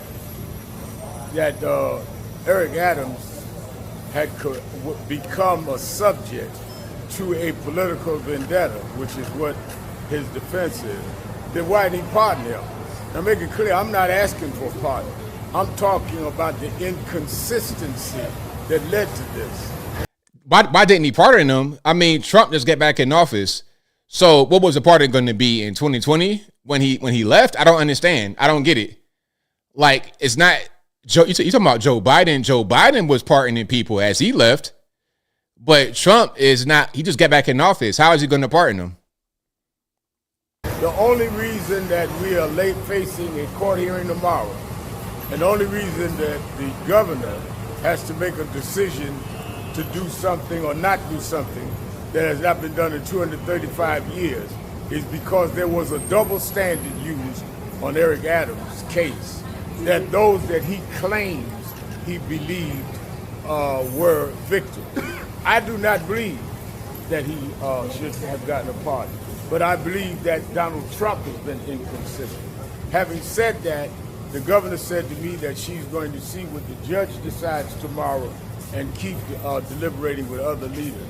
My feeling is that the faith of the city people have been shaken, and there needs to be a resolve, but at the same time we must protect the law and not establish a precedent that could come back to haunt us. So what does that mean to y'all? He probably is on the side of removing Eric Adams if the white lady wants him to do it. And the reason why I mention race is because this is very racially motivated. The reason why he's there is racially motivated. Somebody was saying they still don't understand why Al Sharpton is there. Al Sharpton is there because, number one, he still has pull in New York City, believe it or not. Number two, he's old friends with Eric Adams. And number three, if Kathy Hochul can get him on her side, she can remove Eric Adams from his mayorship position while hiding behind Al Sharpton and other black people in New York City, like Gregory Meeks and Hakeem Jeffries. That's why he is a human shield for Kathy Hochul to do her dirty work. It's just that simple. If not for that, he would not be there at all. At all. But if you like what you're hearing so far, please give the video a thumbs up. Like the video, share the video, do all that good stuff. That'll help me out tremendously. Now, Eric Adams, I've been telling you, bro, put on the MAGA hat. It's time. They are kicking you out of the Democratic Party. Your friend, Al Sharpton, might turn on you. Kathy Hochul, the governor, might turn on you. You got people in your own administration, deputy mayors resigning, turning on you. They want to get you out of the Democratic Party. You're too cozy with Tom Homan and Donald Trump and conservative ideology. They don't want you anymore. You, Eric, are thinking, I'm just doing what makes sense. This is common sense for me. That's what you're thinking, but the reality is something different. Now, here's Eric Adams' response to the media trying to talk to him. Mayor Adams, why don't you take questions from the press? Just make a path for us, that's all.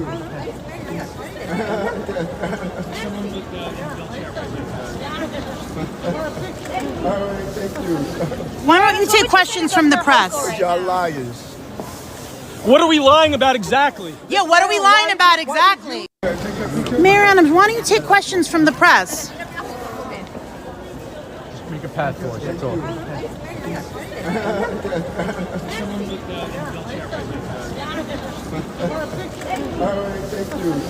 Why don't you take questions from the press? Y'all liars.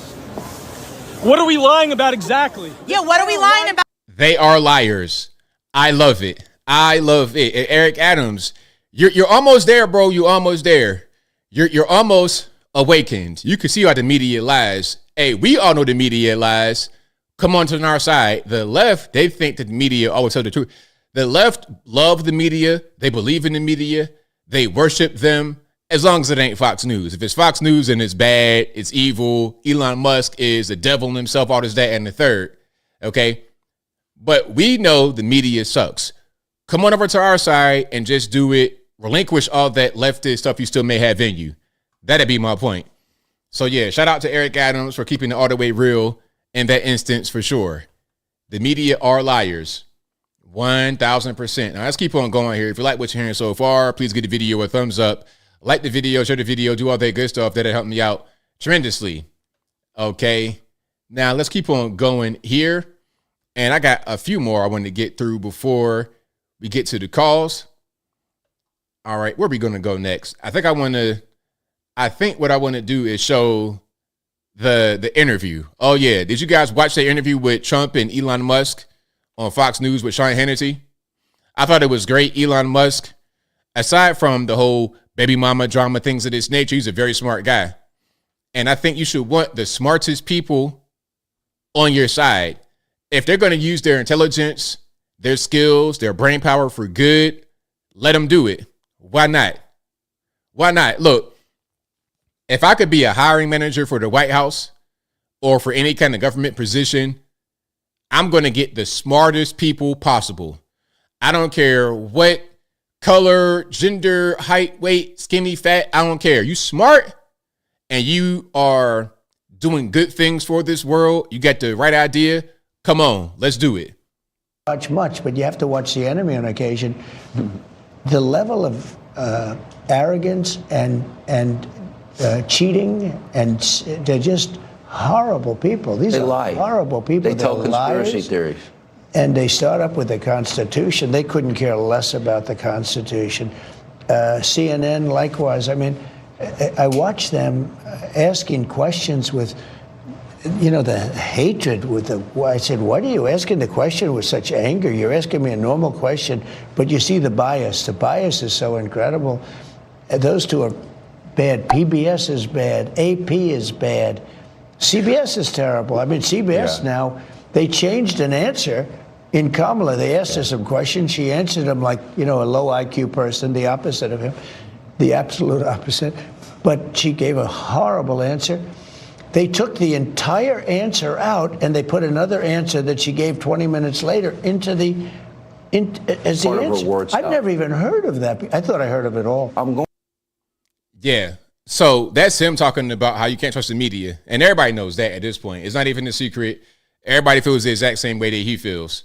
So they signed a contract in a government agency, and it has 3 months, and the guy leaves that signed the contract, and nobody else is there, and they pay the contract for 10 years. Yeah. So the guy is getting checks for years and years and years, and he's telling his family, obviously, maybe it was crooked, maybe he paid to get the contract, or maybe he paid that they didn't terminate it. But, we have contracts that go forever, and they've been going for years.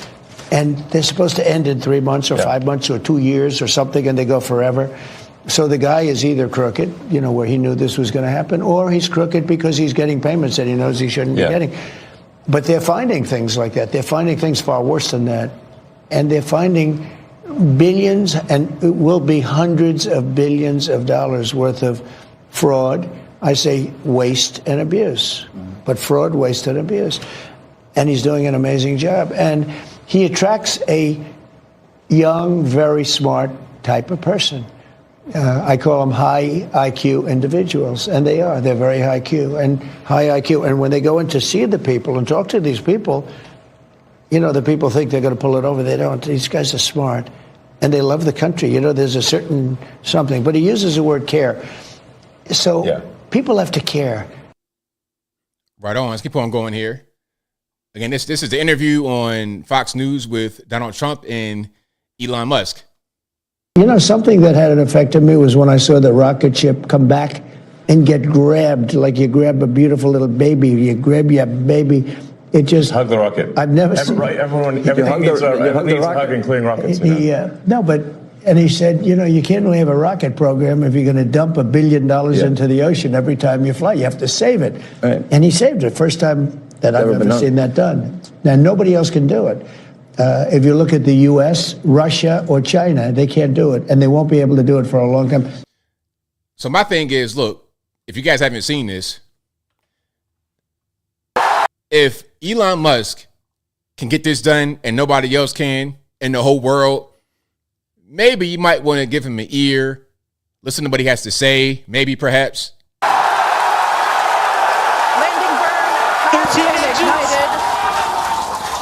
We're now down to 3 Raptor engines. We can see those chopsticks now in the air.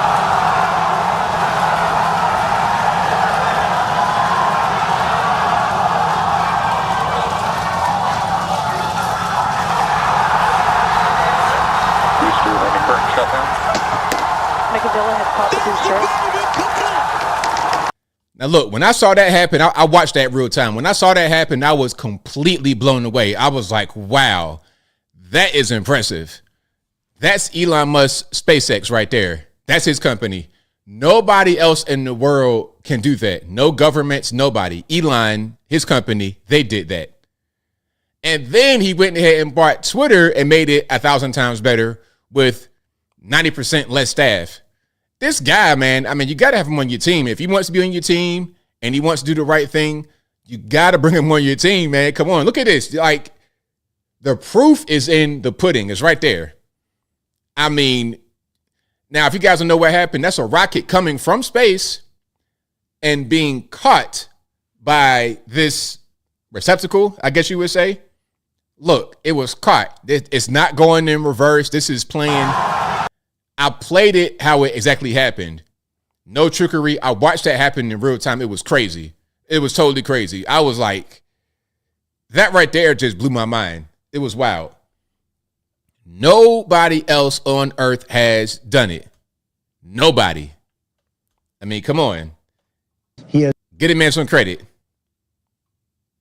Well, the overall goal is to try to get $1 trillion out of the deficit. And if the deficit is not brought under control, America will go bankrupt. This is a very important thing for people to understand. A country is no different from an individual in that if an individual overspends, an individual can go bankrupt, and so can a country. And the massive waste, fraud, and abuse that has been going on, which is leading to a $2 trillion a year deficit. That's what the president was handed on Jan 20th, a $2 trillion deficit. It's insane. For this fiscal year. Yeah, we inherited. Yeah. And inflation is back. I'm only here for 2.5 weeks. That was January. Inflation You were there is for a back. week. No, think of it. Inflation's back. And they said, oh, Trump, inflation. I had nothing to do with it. These people have run the country. They spent money like nobody's ever spent. Well, yeah, the spending is out of control. And if you guys notice, on the right-hand side, they had like a little ticker. And they were showing all the things that USAID spent money on. $9.9 million to create jobs within the carpet and jewelry sector for women in Afghanistan. $29.5 million to implement sustainable economic growth, biodiversity, and global climate change mitigation in Honduras. $109.3 million to Deloitte Consulting to support the Power Africa program in Nigeria. Oh, we get to $109 million in Nigeria. Where's money going to go? The money going to go to the old guy. That's where the money going to go. It's not going to go in the pocket to those who need it the most. It's going to go to the people that are at the top of the power. Anyway, we got $100.5 million to improve the conditions of conflict-affected rural households in a sustainable manner in Colombia. Some of these things, when you're reading them, don't even make sense because it ain't nothing but fraud, waste, and abuse. All right, let's watch this here. And the problem is that the American taxpayers have been getting a terrible deal because look at the last administration. Can any reasonable person say that the last administration was either competent or caring? But they lied to us and said that Joe didn't have a cognitive decline. They fully lied. They said the borders were closed. They said that the borders were secure. They said that, they said Obamacare would save. They flat out lied. They flat out lied. Insane. And the problem is that straight up lying for no reason. All right. Now, there's more, but I'm running out of time. You have to be. RIP to the headphone user. Sorry for the loud noise. Let's start from the top, please. This is about the media trying to drive a wedge in between Trump and Elon, which of course they want to do. And the reason why they want to do that is because they know that this duo right here can accomplish a lot. They know that Pete Buttigieg, Kamala, Tampon Tim, they're not going to accomplish anything other than what they tell them to accomplish. But these guys are going to actually be leaders, and they're not going to be led from the outside. You got smart people, a shrewd businessman. They'll make it happen. The media does not like that too much. You have to be keenly aware that the media and the punditry class, not that, I think you've proven they have no power anymore because they threw everything they had at you and they didn't win. And that was, the New York Times, Washington Post, 3 networks, every late night comedy show, 2 cable channels. They threw everything, lawfare, weaponization. Sure. And now I see they want you two to start, they want a divorce. They want you two to start hating each other. And they try, President Elon Musk, for example. You do know that they're doing that to you. Oh, I see it all the time. They tried it, then they stopped. That wasn't. They have many different things of hatred. Actually, Elon called me. He said, they're trying to drive us apart. I said, absolutely. No, they said, we have breaking news. Donald Trump has ceded control of the presidency to Elon Musk. President Musk will be attending a cabinet meeting tonight at 8 o'clock. And I say, it's just so obvious. They're so bad at it. I used to think they were good at it. They're actually bad at it, because if they were good at it, I'd never be president. Because I think nobody in history has ever gotten more bad publicity than me. I could do the greatest things. I get 98% bad publicity. I could do, outside of you and a few of your very good friends, it's like the craziest thing. Exactly. Now, I got one more I want to show. This right here, in my opinion, was the most important part of the interview. Okay, Elon, again, really, really smart guy. Personal life aside, smart. Very, very smart. A genius, actually. Let's watch. What Doge is doing is illegal. Elon Musk is more street vernacular for a male body part. It's a constitutional crisis. Okay. Why are they reacting like this? Well, they're doing that because the media have trained them to do so. During Trump's first term and also the stolen term, everything was about orange man bad. Orange man, orange man, orange man. Russia, Russia, Russia. Threat to democracy. Everybody gonna die. He hates black people. All kind of stuff. That was the media narrative against Donald Trump. But now the narrative is about Elon. Elon's going to take your grandma's check. He has your data. He's a billionaire. He's going to steal everything. He's going to take over. He's a real president. Now, the focus of their attack is on Elon Musk. That's why they're reacting like that, because they're being trained to do it by television. That's why. It's TV programming. They're programmed to hate you. Even more so than they're being programmed to hate President Trump. That's why. First of all, do you give it flying rip? Or number one, and well, I guess we must be over the target or doing something right. You know, if like they wouldn't be complaining so much if we weren't doing something useful. I think. But what all we're really trying to do here is restore the will of the people through the president. And what we're finding is that there's an unelected bureaucracy. Speaking of unelected, there's a vast federal bureaucracy that is implacably opposed to the president and the cabinet. And you look at, say, DC voting, it's 92% Kamala. Okay, so we're 92% Kamala. That's a lot. They don't like me here either. I think about that number a lot. And like 92%, that's basically almost everyone. DC has never, ever, ever in the history of DC being able to vote in the federal election, they have never voted Republican, ever. Yeah. And so, but how can you, if the will of the president is not implemented, and the president is representative of the people, that means the will of the people is not being implemented, and that means we don't live in a democracy, we live in a bureaucracy. And so I think what we're seeing here is the sort of the thrashing of the bureaucracy as we try to restore democracy and the will of the people. There we go. Right on point. Now, of course, we're not a democracy. We are a republic. But as far as being able to vote, being able to have your vote count and matter, I think that could be what he's referring to. And if you have a bureaucracy, unelected people, deep state, permanent government, how you vote ain't gonna matter. So we are voting to fix that issue. Okay, people that we put in power can't change it. That's the point we're trying to actually accomplish. Now, there's a lot more I could play, but I have no more time. Let's get to the calls. The number to call is 434-658-1220. Again, 434-658-1220. I feel like it's not enough hours in the day. I feel like I just sat down and it's already 10:30. That's crazy. That's totally nuts. I know I was late. Blame the white man. I've been talking for 2 hours and 19 minutes. So, hey, you gotta blame the white man for my lateness though. But before we get to the calls, I got super chats, a few of them.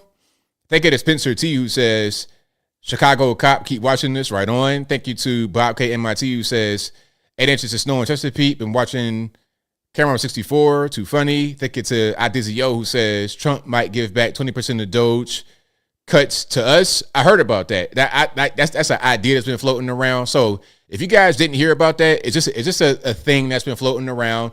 I don't know if it's true. I'm not going to do a video on it until I see that it is true. But a rumor is that we could get a percentage of the Doge cuts in the check. I read that it could be like $5,000 for each American. I doubt it, but I have read that. So again, that's just something I read. It's just a rumor, but I'll keep my eye on it for y'all and let you know if it's real or not once I find out. Thank you to Shell Zan, who says, and what were the J6ers locked up for again? Wonder if the FBI will go after them with the same energy. Thank you, ABL, for 32 great months of real news. Thank you for being a member of 32 months. I appreciate you. Thank you to Starfleet Tech 1701 for becoming a member. Thank you to Life with Sean, who says Stacey Abrams caught in $2 billion scam by Doge. I did see that. So, Big Mama, Stacey M1 Abrams tank.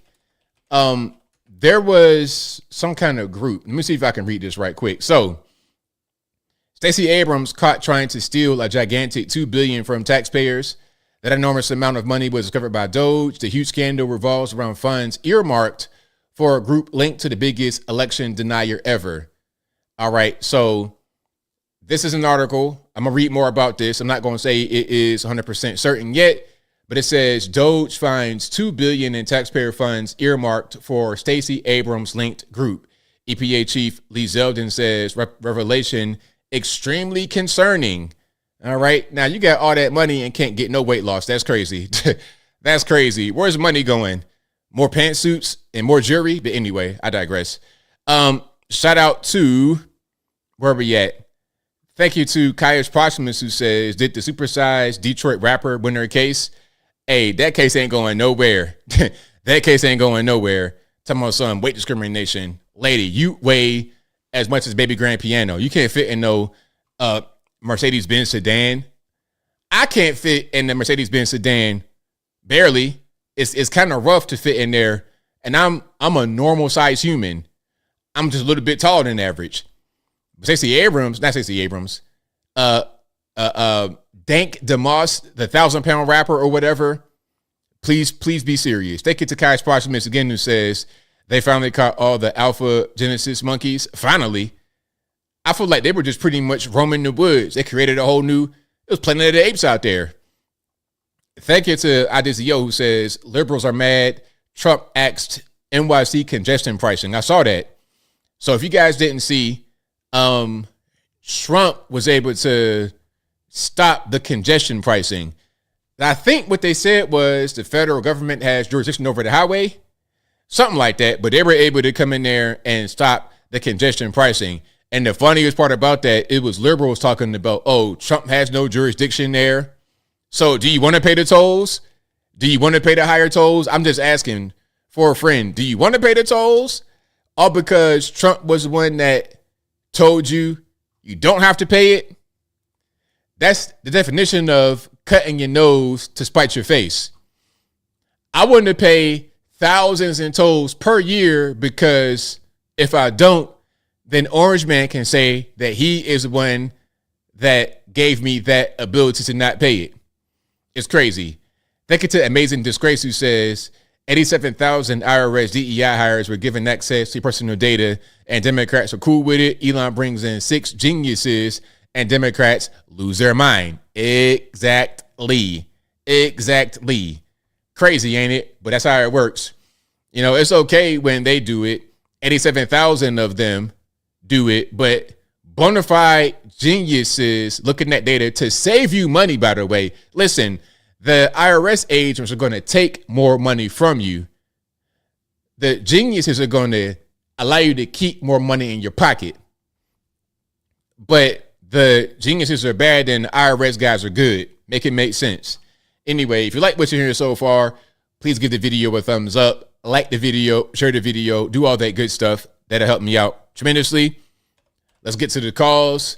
The number to call, 434-658-1220. Again, 434-658-1220. There's also an email in the description box for Skype. You could be right here, bottom left-hand corner of the screen, talking about whatever that is, some kind of way related to politics or something like that. All righty. Now, let me get my sound together, and we go and get rocking and rolling. Okay. There we go. Perfect. Let's go. 904, you're online. Who am I speaking to? Hey, ABL, this is Nikki from Florida. All right, man. What's happening? I just have one question, and I'll let you go. I'm a Trump Elon Musk supporter. I know you are too, but I was just curious, do you have any criticisms of Trump or Elon Musk? And I'll let you go with that. Thanks for the call. Appreciate it. Yep. All right. Any criticisms? Not really. I mean, the only thing I would say is what I was talking about as far as Elon kind of being sloppy with the baby mama situation. You know, like that's kind of weird. But aside from that, I don't really have anything. I think sometimes Trump can be kind of brash, but I don't really have a problem with that, although I know others do. That could be a negative considering, depending upon who you talk to.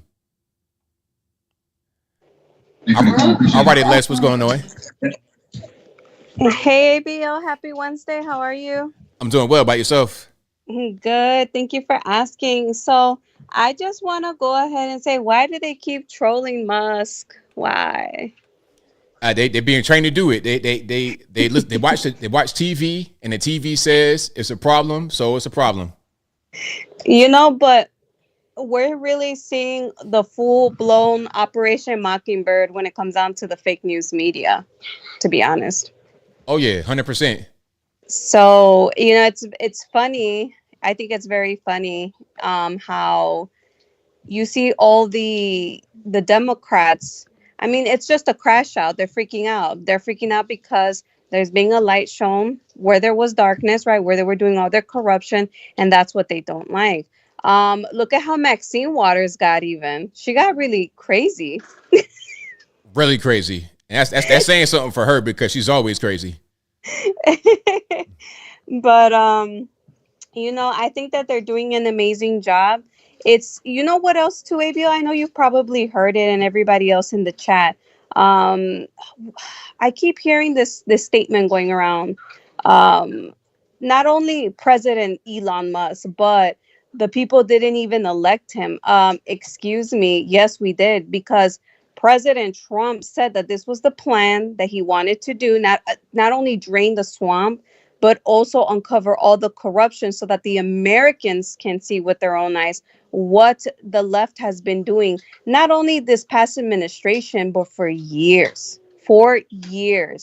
And when we voted for President Trump, no matter what way we vote, right? The next president coming in, when we vote, we're giving him that trust. We're putting that trust in him that he's going to make the wisest decision in regards to his cabinet members. And one of those was just Elon Musk. And what he was hired to do is just unveil the corruption, and be very transparent, not only with the president, but with the American people. And he's doing his job so far. So with what we're seeing right now with the media and all these leftists and the Democrats, it's just a whole crash out. Why? Because, I mean, it's just panic. That's all it is. They're getting uncovered one by one.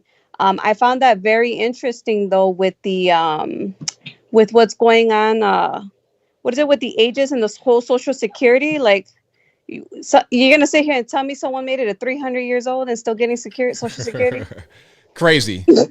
I want to meet this person because I know President Trump said, I will kiss the floor they walk on for real. I want to meet this person, too, because I want to kiss that floor that person walks on. They are beyond blessed. Beyond. Like immortal, for real. Exactly. Alrighty, ABL. Well, that's all I wanted to say. I thought that was hilarious, but this is just a sign to us, the 86% majority that voted for this, that they're doing their job. And again, the clear sign indication of that is just we have the left freaking out. So I'm happy for what they're doing. God bless Elon Musk. God bless our president of the United States. God bless you, ABL, everybody in the chat. And we just want to wish you a wonderful night. Good night. Thank you for the call. Appreciate y'all. Take care, ABL. Bye. Love them. Shout out to them. Always a great call. And shout out to you guys as well. The number to call, y'all know what it is, 434-658-1220. Again, 434-658-1220. Let's go to, all right, I think I loaded the Social Sugar on that one.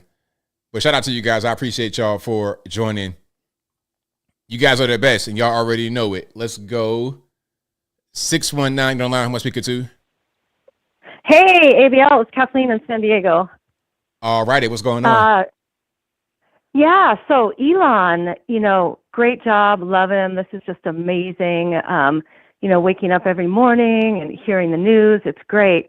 My only criticism of him is I don't fully trust him because he's got this transhumanist kind of brain chip thing going on, a little too Bill Gatesy for me. Yeah, I mean, I see that part. Go ahead. So, I want to hear him say their name, the Father, the Son, the Holy Spirit. That's when I'll trust Elon Musk, is when he recognizes God, that sort of thing. And maybe like Kennedy and Trump can kind of bring him there or something. Okay, I see your point. As like mature older men kind of like guiding him. So maybe that'll happen. That would be cool. Well, it's always possible. Anything's possible. Yeah, let me give you a quick update on California. It is like so crazy here, of course, and I hadn't been down to the Home Depot economic zone since before Trump got elected. And before then, it was crazy. It was like the Hispanic guys were had moved around in the economic zone, and the Haitian guys were out looking to be picked up for work. I think they were Haitian, I'm not sure. And the Hispanic guys were like selling things from their minivans and in coolers and carts in the parking lot. The economic zone was totally crazy. And now, did you hear about the Haitians that they deported and that tore apart the airplane? And the pilots were like locked in the cockpit? Did you hear about that? I heard about it on like Fox News. I did not hear about that. Yeah, I heard about it on Fox News. You'll have to look it up. And I don't know why there wasn't like air marshals or CBP or something there, but check it out. And I think there's going to be a big population drop here, hopefully, but I don't know where Tom Homan is. I was like loving waking up to a Tom Homan quote every morning. Where's he been? Out there getting that work done, I suppose. I hope so. Anyway, so hopefully we will see you in San Diego. And I just want to encourage everyone to get a lot of natural sunlight and do not have LEDs like in your house because they're very disruptive to the coherence of your cells with light and energy. And we could get real woo, but I'm just saying now that incandescent bulbs are back, go for natural light, people. And hopefully they'll kind of make some regulations around those at night too, because they're really disruptive, for like night driving and stuff. So that's the deal on LEDs and natural light. So thanks so much for taking my call, and a big shout out to everyone, especially all the nervous people, because I always get nervous and you're so cool. So thanks, ABL. Thank you for the call. Appreciate you. Ciao, ciao. All right. Shout out to the call. Great call. But yeah, I mean, Elon, like, I'm going to tell you something about a lot of the real smart guys. They're not really religious. That's just kind of a common theme. I'm not saying they're right or wrong. It's just, it is what it is. 904, you're online. I'm speaking to. Hey, buddy, this is Izzy, man, out of Georgia. Love the show, man. I wanted to bring something up, man. I don't know if you've heard anything about it, but there's a lot of talk about Musk going and taking a look at what we have in Fort Knox as far as the reserves go. And obviously, after all of the corruption that's being uncovered, I really think that's a good idea. And I don't know why there's so much negative feedback regarding him being the one to go in there and look at it. What do you think about that?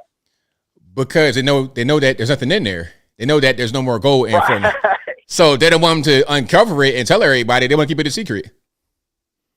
Yeah, that's definitely an interesting topic there, man. I'm dying to know what exactly is happening. Exactly. Hopefully they get to do it. Hopefully they uncover it, man.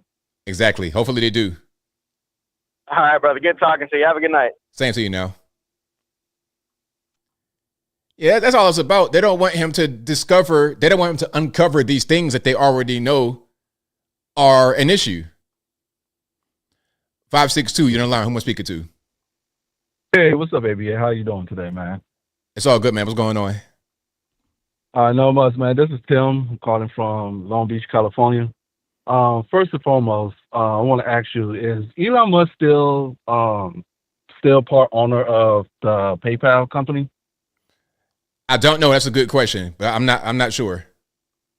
Yeah, because I've been running into a lot of information about Elon Musk used to be part owner of the PayPal company, and I'm like, yeah, well, if he is, then why everybody is tripping about him doing what he's doing in the White House? And it's not like he's stealing everybody's stuff. If that's the case, he would have stole everybody's banking information when he's part owner of PayPal. You know what I mean?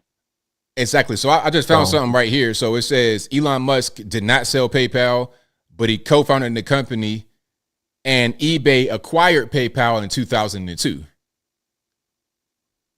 Wow. So, yeah. And I was on Facebook before I ran it. I was listening to Black Conservative Perspectives, watching his video before I ran into your live video, and I was seeing something on Facebook talking about, we need to stop. We need to start asking babies to be changed. So I'm sitting here like, am I saying this correctly? And then I seen another post about that same thing. So have you heard anything about that Mamo Jumbo situation? About babies being wet now? Well, this person was like, yes, we need to start asking babies for permission to be changed. I mean, like babies, Goo Goo Gaga, like Goo Goo Gaga. How you say it? Yeah. I mean, I've seen that before. It's like, come on, man, it's a baby. Like, what the baby going to take? Like, the baby can't. The baby's a baby. You can't. It's just that it just makes no sense. Like, whoever said that is not. Yeah, they're not using any kind of part of their brain at all.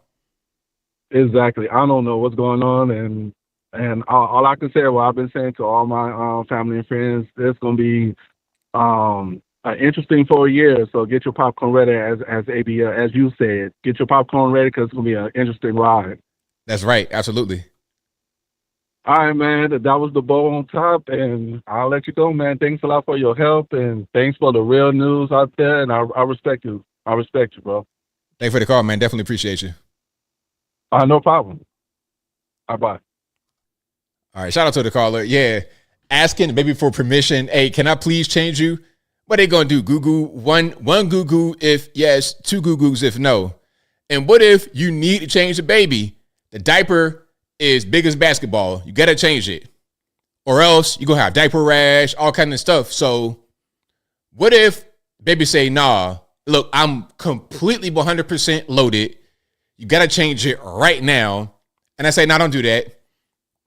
Look, I gave you two goo-goos that says no. You can be like, all right, I ain't gonna change it. Come on, that's just silly. Anyway, but you get a lot of silly people in this world, and they say silly things like that. So that's probably what that was from whoever said that. Let's go to 559. You're on the line. Who am I speaking to? ABL, Patrick from California. How's it going? Everything's good, man. How about yourself? Hey, good, man. I just had two quick questions regarding Trump's moves to dissolve the Department of Education, or at least, cut it significantly down. Now, I've been talking to a few buddies of mine that disagree with that notion, specifically pertaining to Democrat states that are already struggling and falling behind in the education system. Like, for instance, California, they have some of the worst testing scores in the nation, and they already are receiving that federal funding. So they are under the belief, the notion that if you take that away, then they will be even further down the hole as far as, worse testing scores, having even worse education, and the state will just, take that money and embezzle it or do something else with it. I was wondering what your take on that whole thing was, sir. If you think that it's a good thing that Trump was potentially dissolving, it hasn't been confirmed yet, but potentially dissolving the Department of Education, and if those states that will receive it will do better with it or worse with it, depending on Republican or Democrat. I'll leave that with you, sir. Thank you so very much for your time. God bless you, sir, as always. You're a great American, and God bless the United States of America. Take care. Thank you for the call. Appreciate it.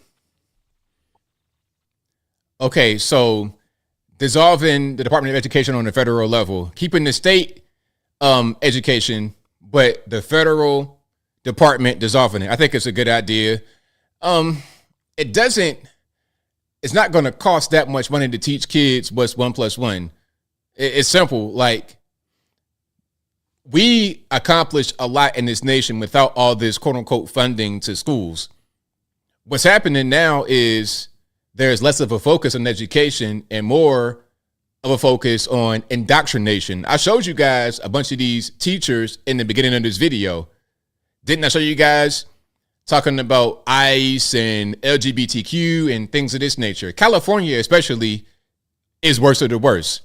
Let me tell you about California, brief story that I read many years ago, and it's still probably going on right now. There was a transgender reveal in the kindergarten classroom. So a little boy or girl, I'm not sure which one, was in class like normal with the rest of the kids, kindergarten, little kids, 5 years old, okay? 5 years old. The child goes to the bathroom and comes out as a quote unquote different gender. Kids in the classroom start crying. They go home, mommy, am I going to become a boy? Am I going to become a girl? If I go to the class, will I become something different?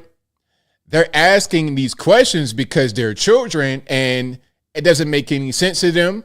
It's something new to them, a thing they should not be exposed to. So look, if we're doing that kind of thing in the classroom, then why do you need federal funding to do more of it?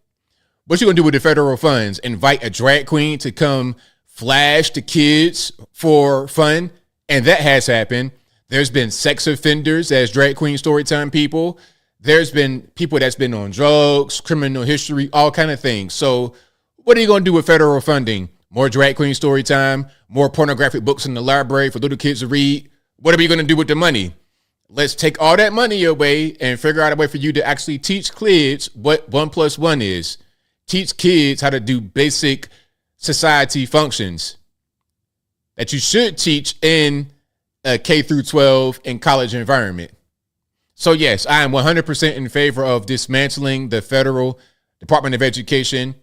California has their own department. Make that great again and get your priorities where they're supposed to be rather than things that don't matter, like trying to brainwash these children to become LGBT, because people that are trying to brainwash them cannot reproduce. They can only spread their ideology. It's like they spread ideology like they also spread monkeypox to kids and dogs, but different story. I'm getting triggered, so I digress. All righty, James, what's going on? Hey, ABL. Yeah, it's a good show today. I'm just enjoying listening to all the ruckus that Elon and Trump are causing. It's good stuff. But to go to the education thing, yeah, man, the education department, it's embarrassing, straight up embarrassing to see what's going on. That's wild. I don't know if it'd cost a little bit more than $1 though to fix it though. Well, I'm not sure how much it's going to cost, but I think what we could do is not even spend any kind of money, just focus on what needs to be focused on. A lot of the things that they want to focus on in education, we don't need. Okay, do we really need drag queen story time? Do we really need all these extra things? Let's focus on the most important things. A lot of these kids are graduating and can't read. You're 18 years old, and I'm talking about C-Spot Run. They can't read it. So yeah. And the craziest part is that places like Baltimore, Maryland, that have some of the worst test scores in the entire country, get the most money from the government, the most money per pupil. You know it's being laundered there. But did you guys catch up with Mike Benz? I don't know if you have been seeing what Mike Benz has been putting out, but Mike Benz has been talking about all the stuff that's been going through USAID and how that's connected to deep state, how it's connected to CIA. If it's too dirty to the CIA, get USAID to do it, all this kind of stuff. The tactics that they're using, you can kind of back engineer and see, they're doing it here in the education system. And so you get a lot of complaints about, well, the education wouldn't be so bad if we had more money. It's all due to redlining, blah, blah, blah, and, poor taxes. Okay, there's an argument for that.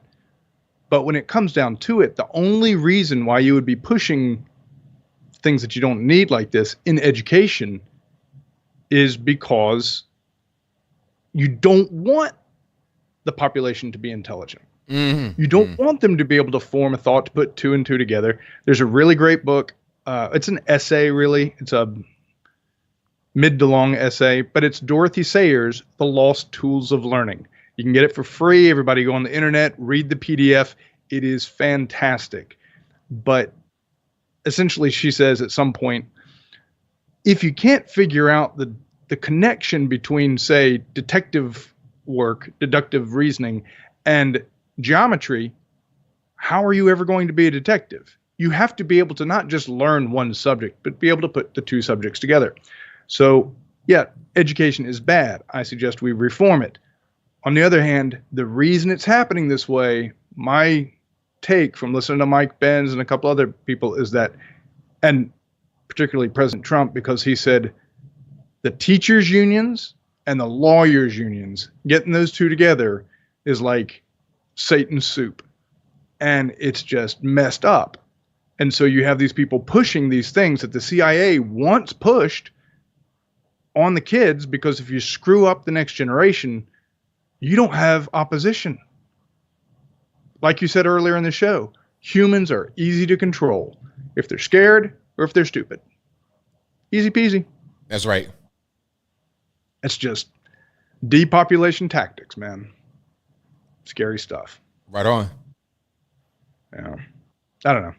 Thanks for letting me rant. No problem, man. Appreciate it. No, man. I always appreciate your show. It's good stuff. The chat's on fire today. It's good stuff. Anything else happen in the U.S. that I need to know about? Man, there's always stuff going on, man. I can't even really call it right now. A lot of plane crashes all over the world. Of course. Oh yeah, Y1836Y. Listen to Thomas Sowell. Yes. Sorry, I'm reading the chat as it goes.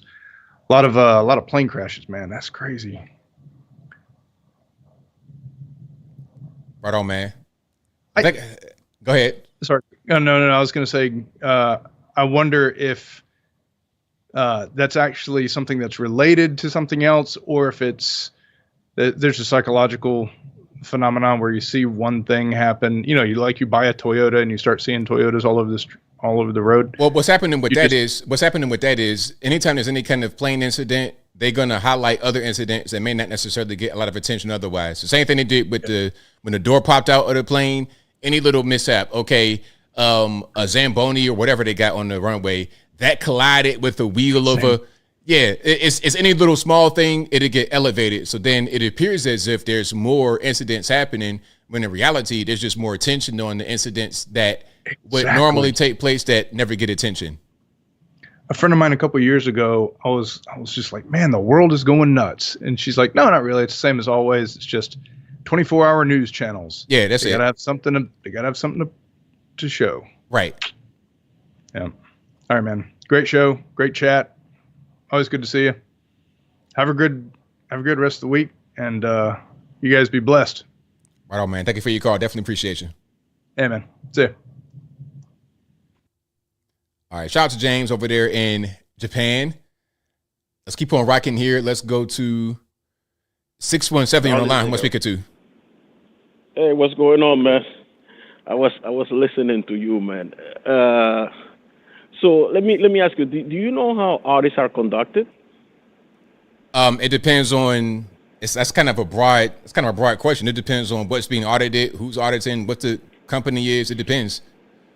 Financial reporting. How financial reporting? It's still. You're asking me a very broad question. You should just make your point.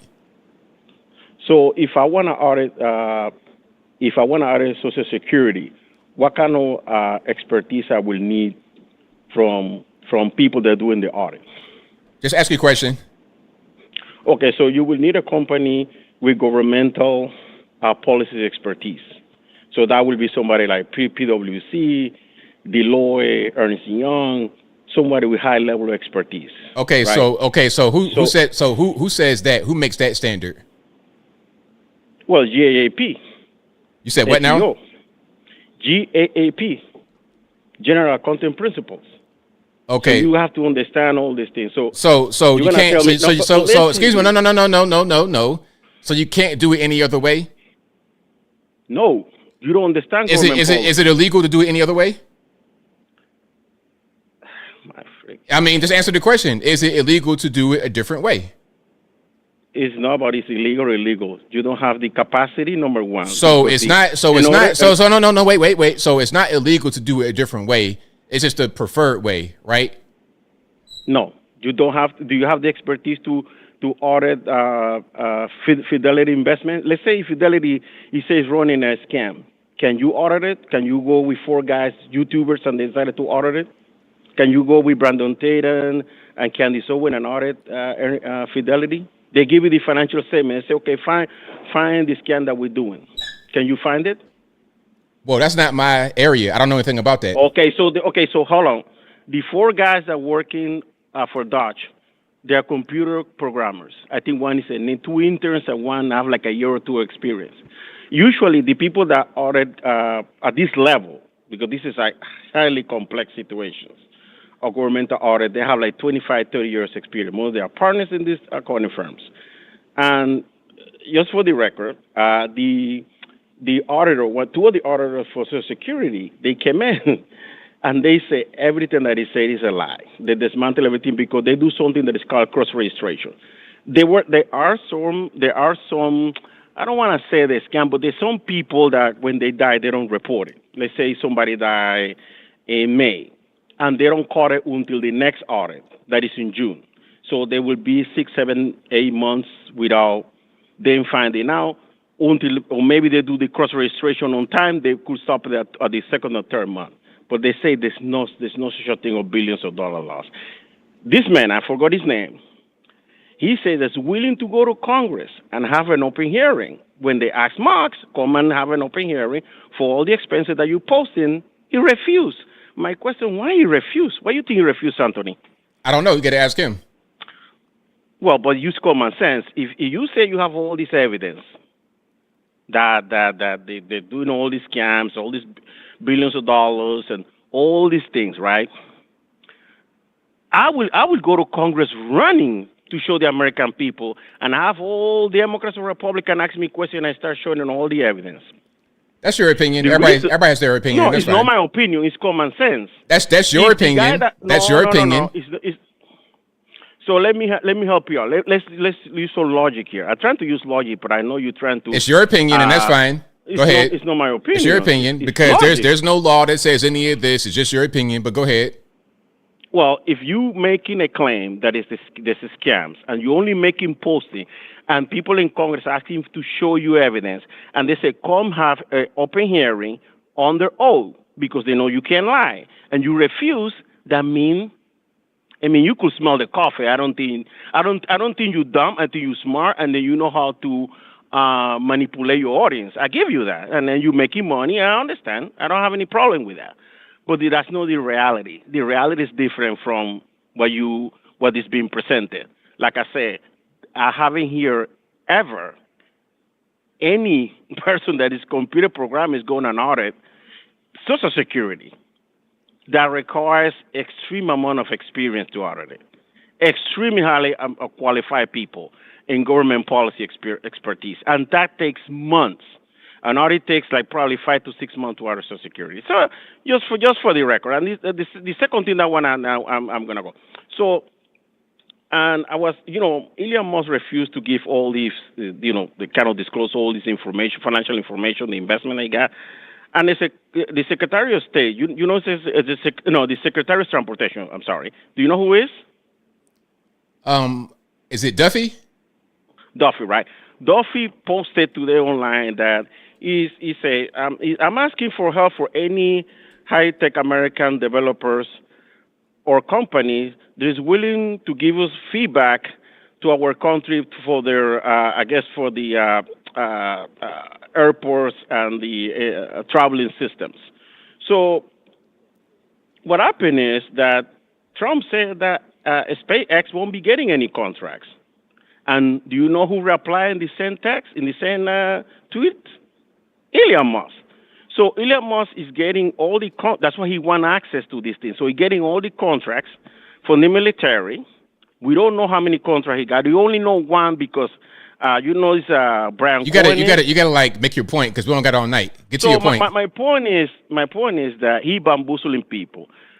So wait a minute. So hold on. No. You're talking for a long time. I'm asking you a question. So do you think that Elon Musk would not get government contracts without Trump being in office and allowing him to be in the government? Is that what you're saying? Well, he will get more contracts because those contracts have other bidders. Remember, it's not the only one to lobby Washington. Okay, so you say wait, no. You just say he's gonna get more contracts. Okay. Oh, now, yeah, no, wait. You said to get more contracts. Did you see that one? Let's stop talking. Did you see the contract that was going to be for like those armored cyber trucks? Did you see that contract? I didn't see that one. Okay, so there was a contract. They put it on the news and everything, CNN, MSNBC, that there was going to be a contract for armored cyber trucks. And No, Rachel, I know stop talking for a second. Stop talking for a second. So Rachel Maddow was trying to say, stop talking. Let me talk. Just stop talking for a second. Matter of fact, I'm going to mute you right now because you're getting on my nerves. So Rachel Maddow was talking about the Cybertruck contract, and she was trying to say that this is a thing that comes from Trump and all this and that and the third, when in reality, the contract came from the Biden administration, and Trump said he has no intentions of fulfilling the contract. So when you say he's going to get more contracts, how does that make sense when he's going to get fewer contracts than were given up under the Biden administration? I don't understand. Make it make sense.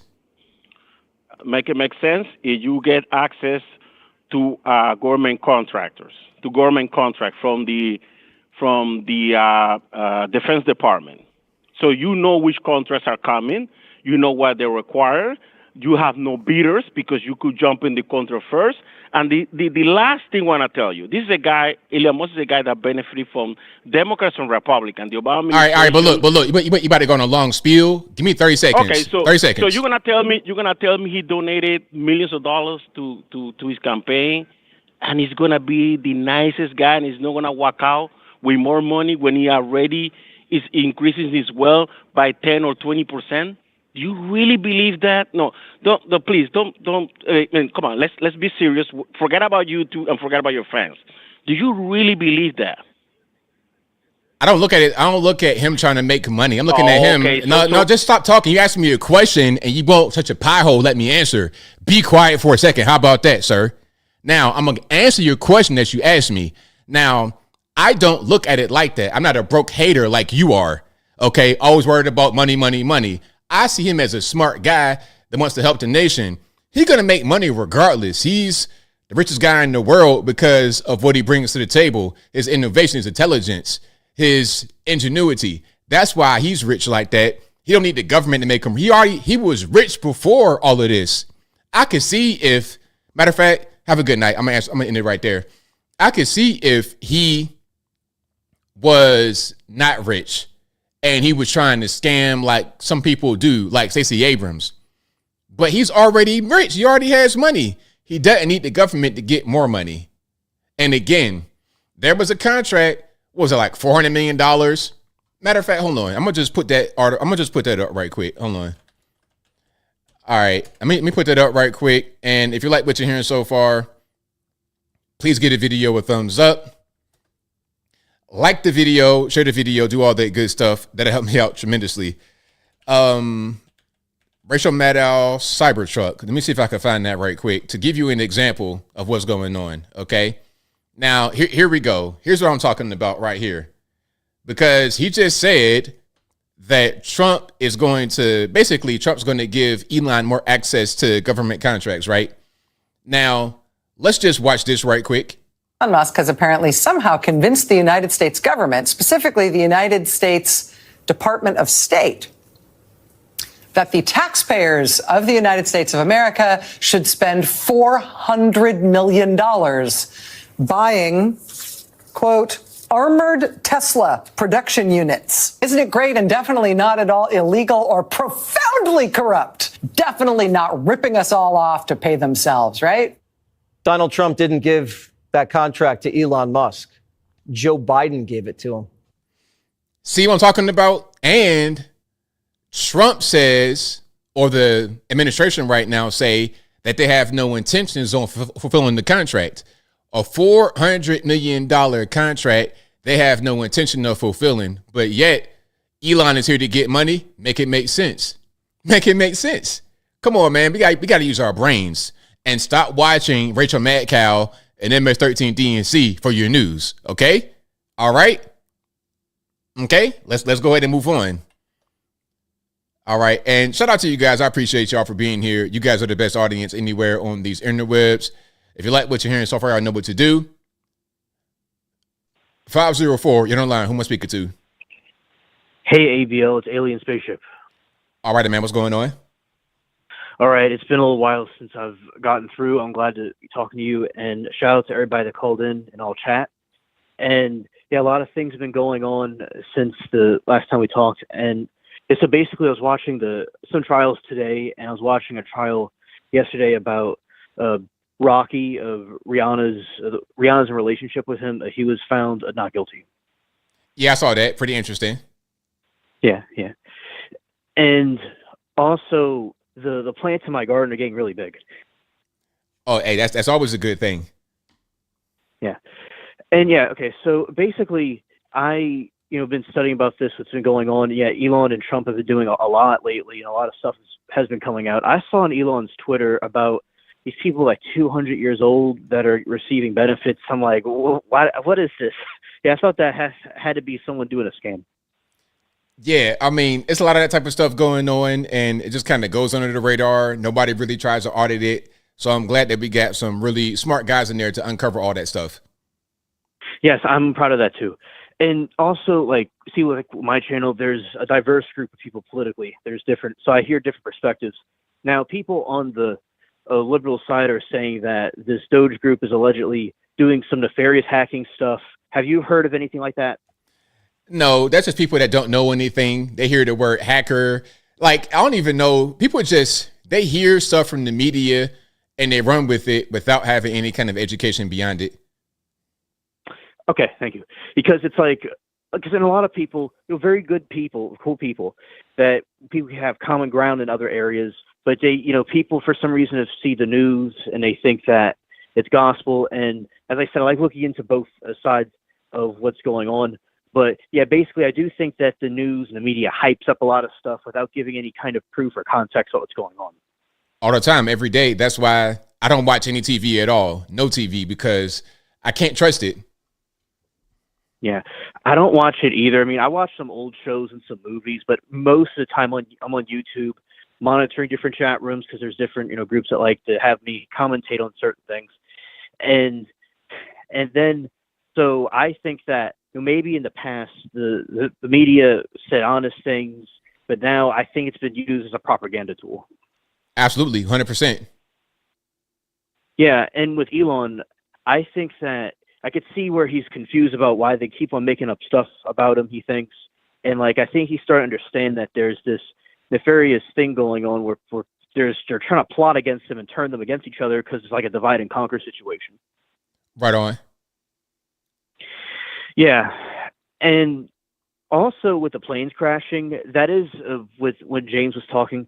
Yeah, I do think it's a good thing to point out that it could be that it happens all the time, but the media is focusing on it because of this new situation. Oh, of course. And sometimes it's not necessarily a crash. It could just be like a little mishap. Anything, any kind of thing that can be seen as a news story that people will watch. They're going to talk about it right now because there's so much concern about the planes. Yeah, exactly. And regarding the chickens and stuff and the eggs, yeah, right now I've heard from some farmers allegedly with cooks and pilgrims. They have been doing stuff to try to manipulate the production of chickens allegedly to, according to maybe the Biden administration wanted to have a food crisis allegedly. So when Trump came in, they would say, "Oh, look what he did. He caused us a problem." Of course. I mean, because that'd be the thing. And then the media, they're kind of like jumping in on it because they keep talking about egg prices, and nothing else. And because they know that's the thing that they can talk about because of all the chickens that were culled right before Trump got in office. Right. And it's good if people can have access to their own chickens or farmers and chickens grinded up eggshells and like bread and stuff. So people could get, from a farmer, have a relationship with a farmer. That would be good if people can do that. Right on. Yeah. And something that I was seeing, one of my subs was telling me about, I'll be very brief about this one. So there's this planet Sepro allegedly where this alien ship crashed into our planet, and one of them survived, and these aliens came back to pick them up. And then our people sent some astronauts to their planet to retrieve information about, their technology in exchange for the bodies back. And there's this whole thing about it, about their planet, how it was like a hot planet. And this may not be true. It may be something that was made up, but the people that were coming out with this were saying it was true, like government officials and things like that. Right on. Yeah. And also where I am, it's very cold. Yeah, it's pretty cold where I am too. But I'm glad there's no snow like it is on the East Coast right now, back in Virginia. Right. And also, ABO, it was nice talking to you again, and that's all I have to say for this call. Thank you for the call, man. Definitely appreciate you. Okay, bye. All right. Shout out to my man for the call. Most certainly appreciate him. Let me take one more here. 215, hit on line. Who am I speaking to? Hey, ABL, how's everything going? Everything's good, man. What's happening? Yeah, hey, I love, the way, when you uploaded that short about Elon Musk, the way you covered it, I like how you basically said, don't say that you're against, you basically send a message to some conservatives. Don't say you're against single parenthood and all of a sudden then just, applaud it when Elon Musk does it. Like you said, they were just better off not saying anything at all. Yeah, that was so weird. But, people just kind of do things for political purposes. I don't really care nothing about that. I understand some people said that was their friend or whatever, and that's fine. You don't want to say anything about your friend who had a baby by Elon Musk without being married. But really what should happen is there should be no response. It shouldn't be heart emojis, congratulations. That just comes across as fake, because if that's the case, then, like I was saying, you can't in the same breath say that the single parent household rate is out of control and all this and that. Exactly. And then Elon, this is the 13th kid now? Yeah, 13. Yep, it's a lot of kids. Yeah, and then all of a sudden, and I've been seeing a lot of YouTubers, the way they were covering it, and I was just like, and sometimes the way they cover it's like, my main thing is the hypocrisy of some of the conservatives. And I've been seeing that hypocrisy about them for the last few months, but this was this is just another hypocrisy of them. It's like, now, don't get me wrong, the left has a lot of hypocrisy going on with them. But it's like we got some members on the right that do some hypocrisy things that don't really stand on what they believe in. And like you say, you're either going to go all the way or you're just not going to go there at all. That's right. That's how I am. And my thing is, it doesn't matter if somebody might not like what I say. I'm going to always speak my mind and I'm going to always be truthful. Because if I did not do that, I wouldn't even be here. If I was doing what everybody wanted me to do at a certain point, I wouldn't be talking at all. I would just say nothing. But I have to be honest. I got to be real. I'm never going to just say something because somebody told me to when I don't believe it. I'm going to always be real with myself and real with you guys. Okay, got it. And I remember I went out in Center City the other day because I live in Philadelphia. So I was downtown, and I guess they were hosting a protest basically saying that Trump has a lot of control, and they don't like the fact that he's having all this power. And, sometimes I don't like to live in an echo chamber. Sometimes I like to talk to both sides. But, again, what they did on the left, I talked to some people on the left, and it's like what they were trying to do was it's like they took half of the truth and they try to distort it and try to frame a narrative differently. Like, basically, the one guy tried to made it sound like we should keep funding the war in Ukraine because if we don't keep funding them, then they're going to take over the Ukraine, then they're going to take over NATO. And he said, you remember how Nazi Germany was? They would just keep on going and going. I mean, that's what they say. But it's like at a certain point, is that our responsibility to take care of the whole world? And then why do we pick and choose who we're going to protect? Because there's always all kind of conflicts and whatnot happening all over this world. I just don't like having to be the world police, picking winners and losers. I'm just not really into it at all. Yeah, and that's how I'm saying to them. And that's why I said to them, I said, but at the end of the day, why they have their own government, their government is supposed to provide security for their own civilians. That's why they have their own tax system. And they said, but if America didn't fund them, they would get taken over and then he would take over NATO. He wants to restore the USSR. I said, Okay, should that be our responsibility? I mean, you have Europe right there. You have the whole Middle East he would have to go through before, if he would ever. First of all, America, we have one of the strongest armies in the world, and if Putin can't even beat Ukraine, then there's no way he's going to match up with America. So I wasn't buying the whole. He's going to try to keep taking over the whole world. I just wasn't trying to hear that, because it's just like, now if he wants to restore the USSR, then I'm just like, so be it. Now I don't advocate for people getting killed, but like you said, why should we fund that? The thing is like, we can't really afford to do that. We got a $34 trillion debt right now, $34 trillion. So how are we spending billions overseas to help them in that war? And we have Americans struggling right here. We got struggling Americans, homeless veterans, a debt that's out of control and not slowing down anytime soon. How do we have so much money to take care of the whole planet? We don't. We got to take care of home first, build ourselves up. Then if you want to help, okay, go ahead and help. Yeah. Yeah, and that's why I said we don't need to keep just funding wars that don't have anything to do with us. Right on. And even though I'm on Team Israel, but I said the same thing. We don't need to keep funding Israel as well. But because they got their own economy and their own government. I mean, but yeah, let them handle their own problem. So, and I have faith in Israel. I mean, they took on 6 Arab nations that tried to attack them at one point. So, and they fought them off and came out with more land than they really had to. And I mean, they eventually gave some of it back. So I have faith in Israel that they can hold their own without America funding them. Right on. And yeah, last but not least, yeah, and one thing, I'm gonna say this one thing. One thing we really should stop funding is the United Nations. They don't do nothing, and I found that we pay the most money. What, $12 billion to the United Nations? 12 million? Whatever it is, is too much. Billion. Whatever it is too much. Yeah, we need to stop funding the United Nations. They don't do anything. They're a useless organization. It's just, and the people who are on the chamber their country has the biggest human rights violations, and yet we're paying the most. No, I 100% disagree with that. We don't need to be funding United Nations no more. They're a useless organization. We need to just pull out. Right on. All right. Thank you for taking my call. Thanks for the call, man. Definitely appreciate you. All right. You have a good night. Same to you.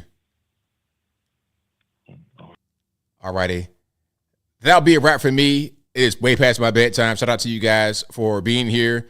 If you couldn't get on tonight, don't blame me. Blame the white man, because it ain't my fault. I'll be back live again on Saturday. Same bat time, same bat place. 8 p.m. Eastern time to right around right now, 11 p.m. Eastern Standard Time. Although right now it's about 11:30. But shout out to you guys for being here. You guys are the best audience anywhere on these interwebs. If you like what you heard tonight, if you enjoy the content in general, please give the video a thumbs up. Like the video, share the video, do all that good stuff. That'll help me out tremendously.